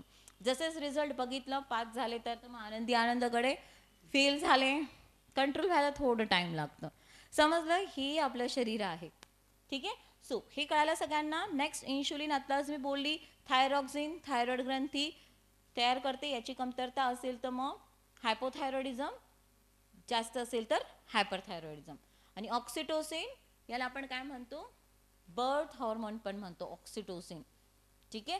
बर्थ हॉर्मोन हे तुमचं पोस्टेरियर पिट्युटरी जी ग्लँड आहे ती तयार करत असते ऑक्सिटोसिन. बर्थ हॉर्मोन पण म्हणतात. डिलिव्हरीच्या वेळेस हे कॉन्ट्रॅक्शनसाठी मदत करत असते. ठीक आहे. मानवी शरीरातील यकृत ही सर्वात मोठी बाह्यस्त्रवी ग्रंथी आहे. बाह्यस्त्रवी म्हणजे एक्झोक्राईन ग्लँड. येस. यकृत हे पृष्ठवंशीय व अपृष्ठवंशीय प्राण्यात असते? नाही, फक्त पृष्ठवंशांमध्ये असते. नॉन व्हर्टिब्रेट्समध्ये यकृत बघायला भेटणार नाही.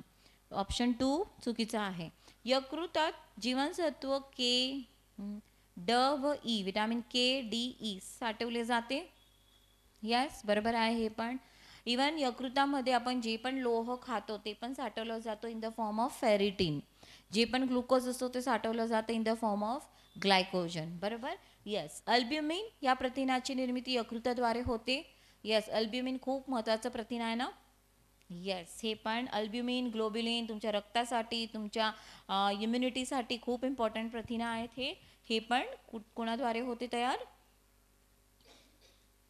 यकृत, लिव्हरद्वारे. तर ऑप्शन 2 हे चुकीचं आहे.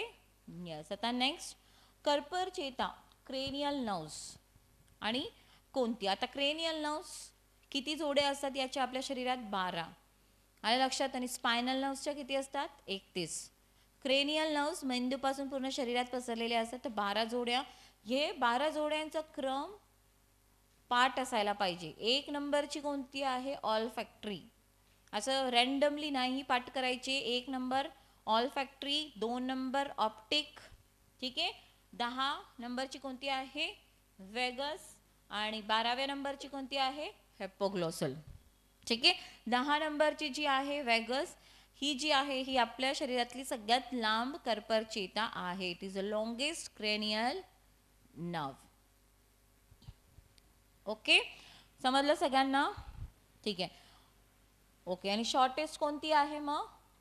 शॉर्टेस्ट कोणती आहे? 4 नंबरची चेता. 4 नंबरची, याच्यात नाही आहे ते पण लिहून ठेवा. 4थ्या नंबरची ट्रॉक्लियर ही सगळ्यात शॉर्टेस्ट आहे, सगळ्यात छोटी. ठीक आहे. चलो, त्याच्यानंतर आता नेक्स्ट क्वेश्चनकडे जाऊयात आपण. तर याचं उत्तर काय आहे? 43चं उत्तर आहे ऑप्शन 1. सिम्पल. 1 2 3 4. आता नेक्स्ट जीवनसत्व दिलेली आहेत आणि इकडे शास्त्रीय नाव आहेत. विटॅमिन एचं शास्त्रीय नाव काय आहे? रेटिनॉल. बरोबर. Vitamin A retinol. जीवनसत्व सी ॲस्कॉर्बिक ॲसिड. जीवनसत्व ई टोकोफेरॉल. B12 कोबालामाइन है ना. याच्यामध्ये कोबाल्ट हा घटक असतो, त्याच्यामुळे कोबालामाइन B12 मध्ये. ओके. हे आणि जीवनसत्व ए रेटिनॉल लक्षात ठेवा. तुम्हाला माहिती आहे डोळ्यांसाठी, डोळ्याच्या आरोग्यासाठी विटॅमिन ए खूप गरजेचं असतं. पिवळे जे फ्रूट्स असतील, पपई, गाजर, स्पिनेच म्हणजे लिफी व्हेजिटेबल्स, याच्यामध्ये विटॅमिन ए मोठ्या स्वरूपात जास्त प्रमाणात असतं. आणि जे पण विटॅमिन B12 आहे, B12, ठीक आहे, ज्याला आपण कोबालामाइन म्हणतो, हा B12 जास्त करून तुम्हाला हे फिश किंवा मांस, मच्छी याच्यामध्येच मिळतं. व्हेजिटेरियन सोर्स याच्या खूप कमी आहे B12चा. ठीक आहे. आता नेक्स्ट, विसंगत पर्याय निवडा. ठीक आहे. मायकोप्लाझ्मा, ॲक्टिनोमायसिट्स, सायनोबॅक्टेरिया, युग्लिनॉइड्स. का? कारण जे पहिले 3 आहेत हे मोनेरामधले आहेत आणि युग्लिनॉइड्स प्रोटिस्टच्या. पहिले जे 3 आहेत हे काय आहे? एकपेशीय आदिकेंद्री प्रोकॅरियोटिक. युग्लिनॉइड्स एकपेशीय यूकॅरियोटिक. समजलं? दृश्य केंद्री. क्लिअर? चलो नेक्स्ट. आता जोड्या लावा. बघा, झू फ्लॅजेलेट्स, लेशमेनिया. सार्कोडेन्स, अमिबा. सार्कोडेन्स, अमिबा यांना शेप असतो का? एक विशिष्ट आकार असतो? नसतो. सार्कोडेन्स. झू फ्लॅजेलेट्स म्हणजेच काय? ज्यांना अवयवसाठी काही ज्यांना प्रजनन नाही, हालचालीसाठी, प्रचलनासाठी काही अवयव दिलेले असेल तर लांब अशी धाग्यासारखी रचना असते, ज्याला आपण म्हणतो फ्लॅजेला. तर झू फ्लॅजेलेट्स कोणते आहेत? लेशमेनिया. राईट. स्पोरोझोआ, प्लाझ्मोडियम. स्पोरोझोआ, प्लाझ्मोडियम जसे तुमचे मलेरियाचे जे जंतू आहेत ना, प्लाझ्मोडियम, फाल्सिपारम, ठीक आहे, हे वायवेक्स, हे सगळे प्लाझ्मोडियम मध्ये येतात. याचे स्पोर्स असतात. यांना प्रचलनासाठी, हालचालीसाठी काय अवयव नसतात. हे स्पोर्सच्या फॉर्ममध्ये असतात, स्पोरोझोआन्स. सिलिया असतात यांना. पॅरामोशियम, छोटे धाग्यासारखी रचना असते, पॅरामोशियम. क्लिअर? आणि हे जेवढे सजीव आपण इथे घेतले आहेत, आलं लक्षात? हे सगळे काय आहेत? कोणत्या सृष्टीतले आहेत? सृष्टी प्रोटिस्टा. सृष्टी प्रोटिस्टातले आहेत ना. तर एक पेशीय यूकॅरियोटिक, एक पेशीय दृश्य केंद्री आहेत. हा, इथे वर्टिसेला म्हणजे सिलिएट्स, हे लक्षात ठेवा. एक्झाम्पल आपण इथे घेतलेलं आहे. नेक्स्ट, आता सर्वात उंच ब्रायोफायटा कोणते आहेत? डेकोसोनिया. सगळ्यात छोटे अख्खूड झुप्सिस. हे लिहून घ्यायचे आहे सगळे. हे सगळे एक्झाम्पल्स जे आपण इथे दिले आहेत ना, हे सगळे ब्रायोफायटा आहेत. हा, येस. नेक्स्ट, आता संघ ॲनेलिडाचे अयोग्य विधान निवडा. Incorrect statement about phylum annelida. त्रिस्तरीय द्विपार्श्व सममित शरीर, यस है ना, त्रिस्तरीय आहेत. एंडोडम, मिसोडम, एक्टोडम, बरोबर. आणि बायोलेटरल सिमेट्री आहे. बायोलेटरल सिमेट्री म्हणजेच काय? कोणत्या तरी एकाच अक्षाला 2 समान छेद होतात, त्याला आपण म्हणतो बायोलेटरल सिमेट्री. सहसा उभयलिंगी असतात. हर्मॅफ्रोडाईट म्हणजे एका सजीवात मेल आणि फिमेल रिप्रोडक्टिव्ह सिस्टीम असते. हे सजीव फक्त गोड्या पाण्यात आढळतात का? खाऱ्या, आत्ताच आपण एक एक्झाम्पल बघितलं ना, जमिनीवर पण आढळतात. म्हणून ऑप्शन 3 चुकीचा. सजीवात उत्सर्जनासाठी नेफ्रिडिया अवयव असतो, हे पण बरोबर आहे, नेफ्रिडिया. नेक्स्ट, इलेक्ट्रॉन वहन श्रृंखला. ठीक आहे, इलेक्ट्रॉन ट्रान्सपोर्ट सिस्टीम. ह्या अभिक्रियेत NADH2 पासून किती ATP मिळतात? आता पहिले तर NADH2चा लॉंग फॉर्म काय आहे? Nicotinamide adenine dinucleotide. हे एनर्जी करन्सीचं आहे, FADH2 आणि NADH2. NADH2 पण तयार होत असतो इलेक्ट्रॉन ट्रान्सपोर्ट याचे सिस्टीममध्ये, FADH2 पण तयार होत असतो. आणि एक NADH2 पासनं किती ATP तयार होतात? तर 3. किती होतात? 3. समजलं? येस. म्हणजे आपण म्हणतो ना, सुट्टे पैसे द्या, सुट्टे पैसे द्या. ते 3 ATP हे सुट्टी आहे कोणाचे? NADH2. ठीक आहे. नेक्स्ट, आता मेदापासून किती ऊर्जा मिळते? मेद सर्वात जास्त एनर्जी 9 कॅलरीज. प्रोटीन आणि कार्बोदकेपासनं 4 कॅलरीज. ठीक आहे, तर मेदापासनं 9. ज्या तापमानास पाण्याच्या वाफेने हवा संपृक्त होते त्यात असे म्हणतात द्रव बिंदू. हवा संपृक्त होते त्या तापमानाला आपण काय म्हणतो? Due point. ओके. नेक्स्ट, आता वीज चमकल्यानंतर 5 सेकंदाने एका व्यक्तीला गडगडाट ऐकू आला तर त्या व्यक्तीपासून किती अंतरावर वीज चमकली असली पाहिजे. आता डिस्टन्स विचारलंय ना, डिस्टन्सचा फॉर्म्युलाच काय, स्पीड इंटू टाइम. इथे स्पीड दिलेला आहे का तुम्हाला, दिलेला आहे ध्वनीचा वेग 3 × 340 आणि टाइम पण दिलेला आहे 5. 340 × 5 करा 1700, बरोबर आलं. इथे एकदम सिंपल होता फॉर्म्युला, सिंपल आहे, distance speed up multiply by time. Next, आता हा पण क्वेश्चन छान आहे. सी, एक बहिर्वक्र कॉन्व्हेक्स भिंगाचे नाभीय अंतर 50 आहे तर त्याचा भिंगांक काढा. कॉन्व्हेक्स भिंगांक, ठीक आहे, आणि त्याचा फोकल लेंथ किती आहे, फोकल लेंथ केवढा दिलेला आहे 50 सेंटीमीटर दिलेला आहे, तर त्याचा पॉवर ऑफ द लेन्स काढा. पॉवर ऑफ द लेन्सचा फॉर्म्युला काय, P = 1/f है ना. F म्हणजेच फोकल लेंथ, नाभीय अंतर. आता P विचारलंय ना तुम्हाला, P 1/f, पण इथे 50 सेंटीमीटरचं आपण काय करणार आहोत, मीटरमध्ये कन्वर्ट करूयात, 0.5 मीटर.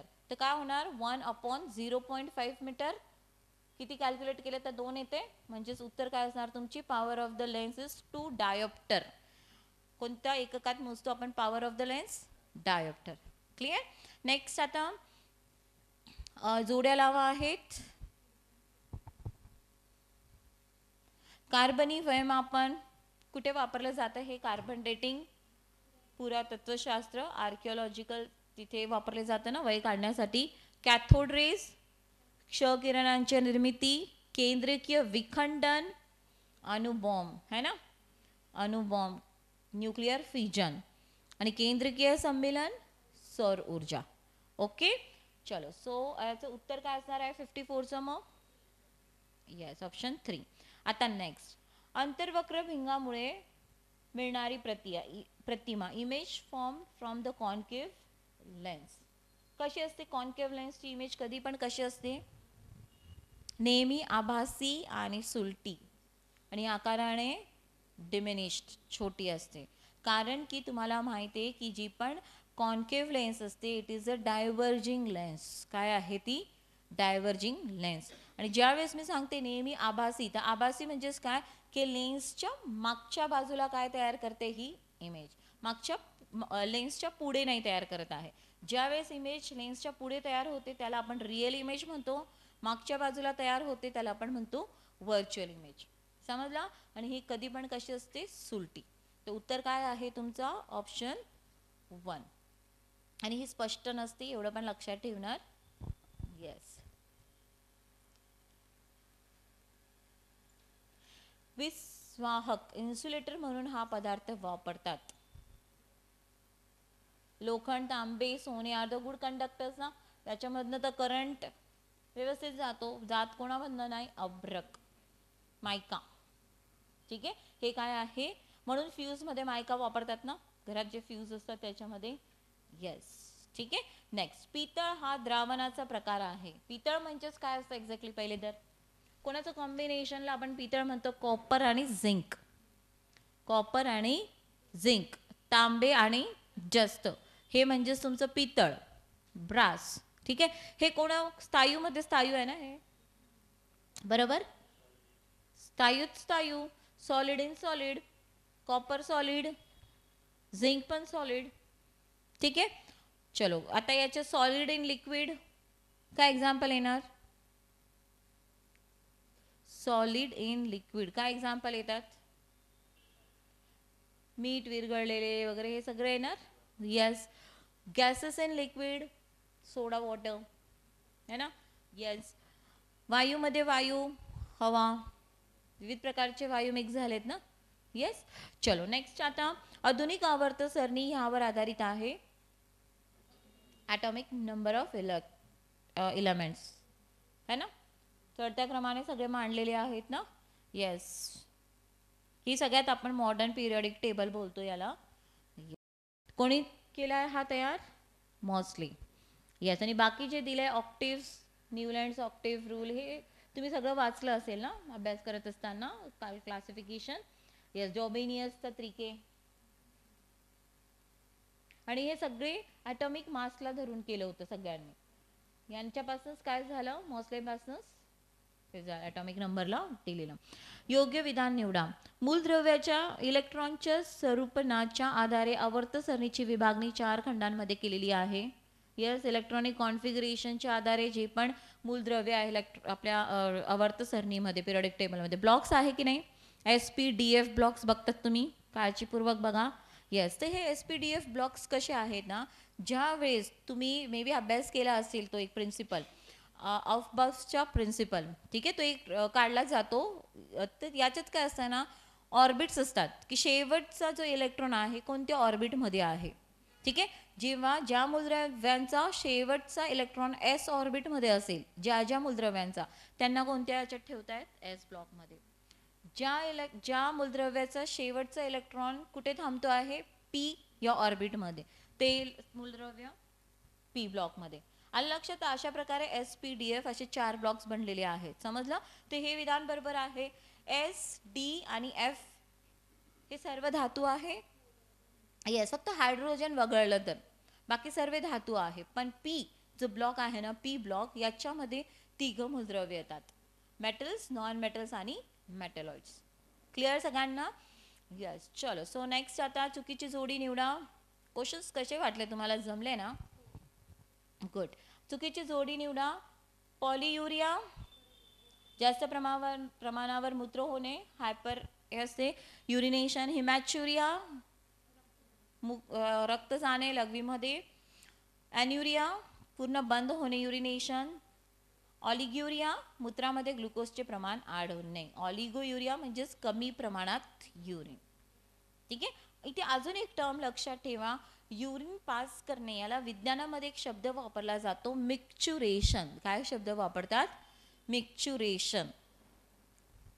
मिक्चुरेशन हे विज्ञानचे काही शब्द लक्षात ठेवायचे तुम्हाला.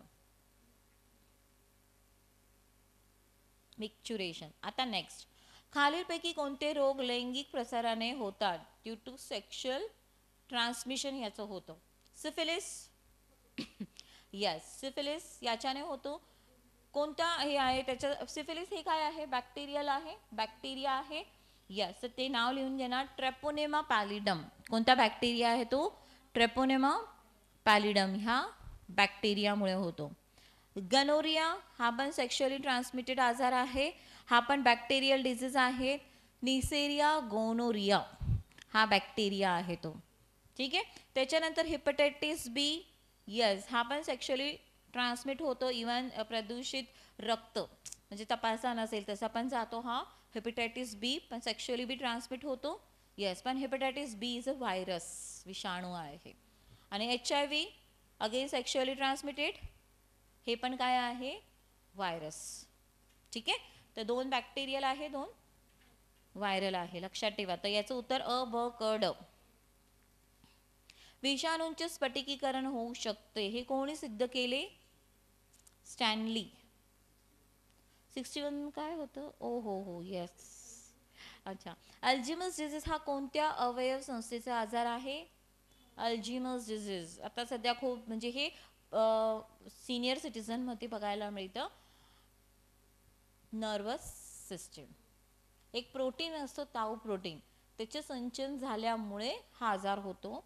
आणि याच्यामध्ये कन्फ्यूज असतात, म्हणजे लक्षात राहत नाही, कोऑर्डिनेशन राहत नाही.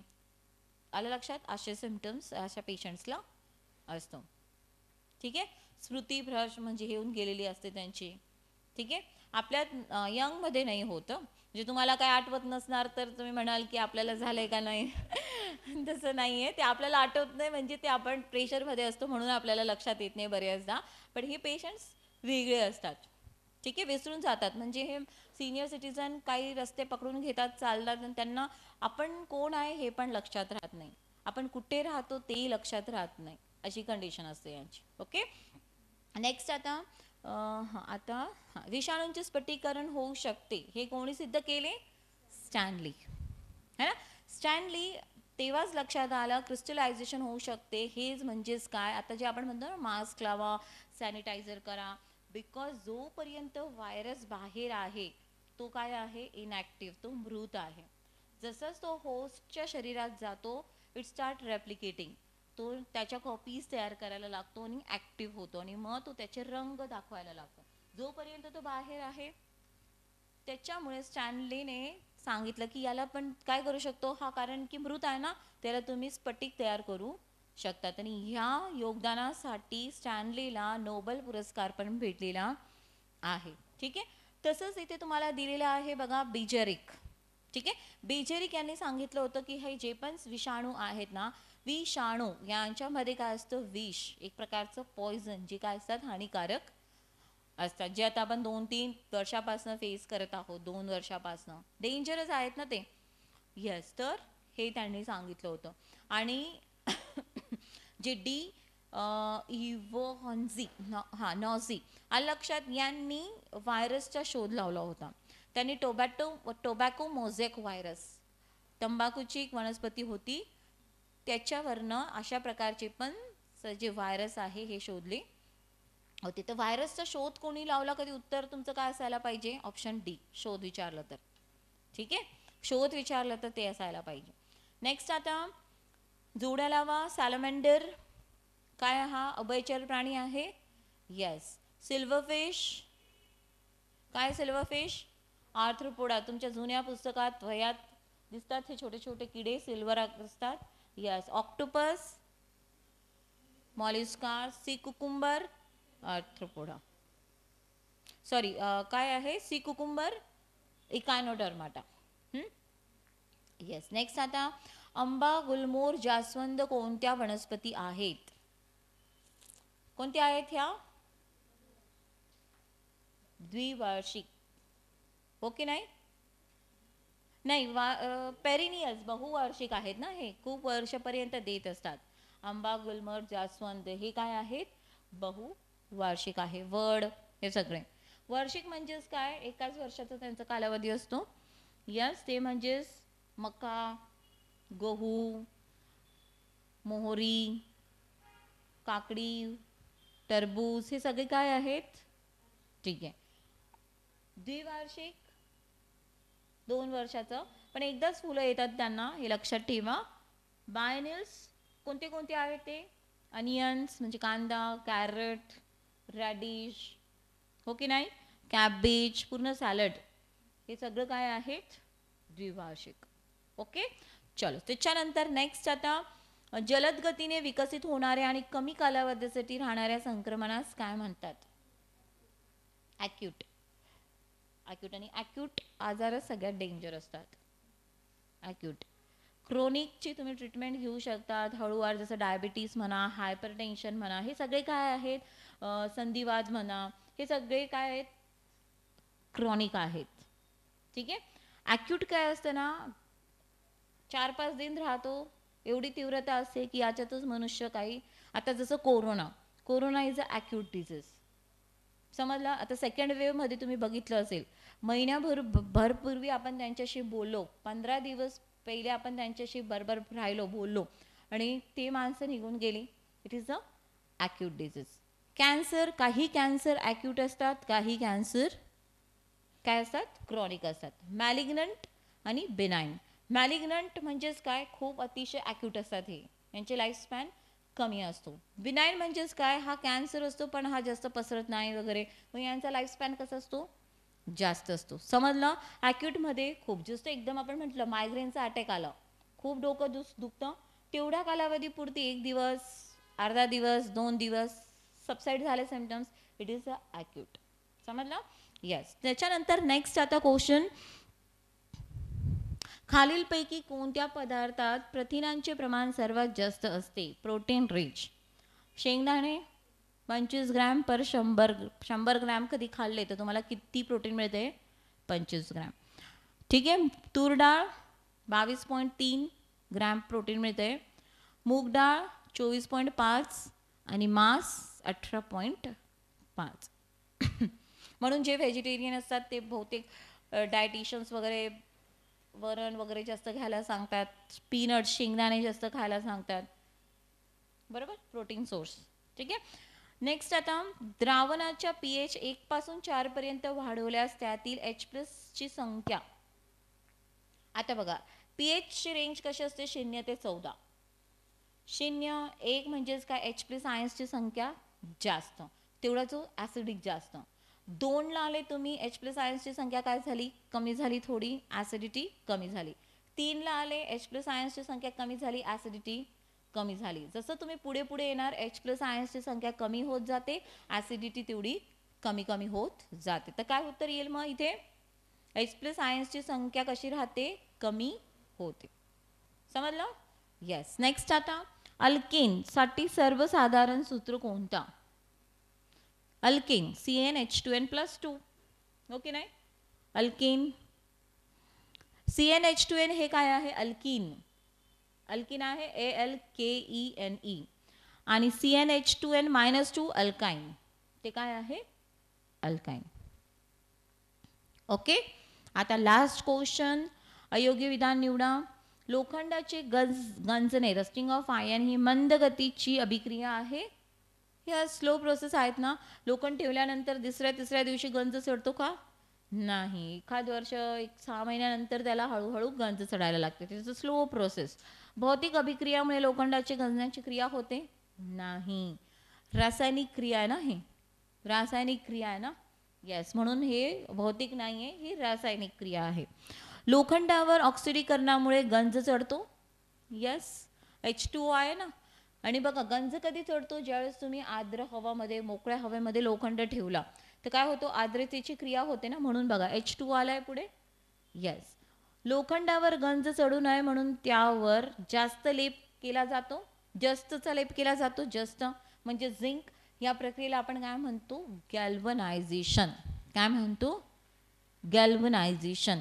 हे बघा, तुम्ही पोल्स वगैरे बघतात ते सिल्वर रंगाचे दिसतात ना, का? कारण की त्या पोल्सवर कोणाचा लेप लावलेला असतो, जस्तचा, झिंकचा. म्हणून ते पोल्स कसे दिसतात, सोनेरी रंग, चंदेरी, सिल्वर कलरचे. ठीक आहे.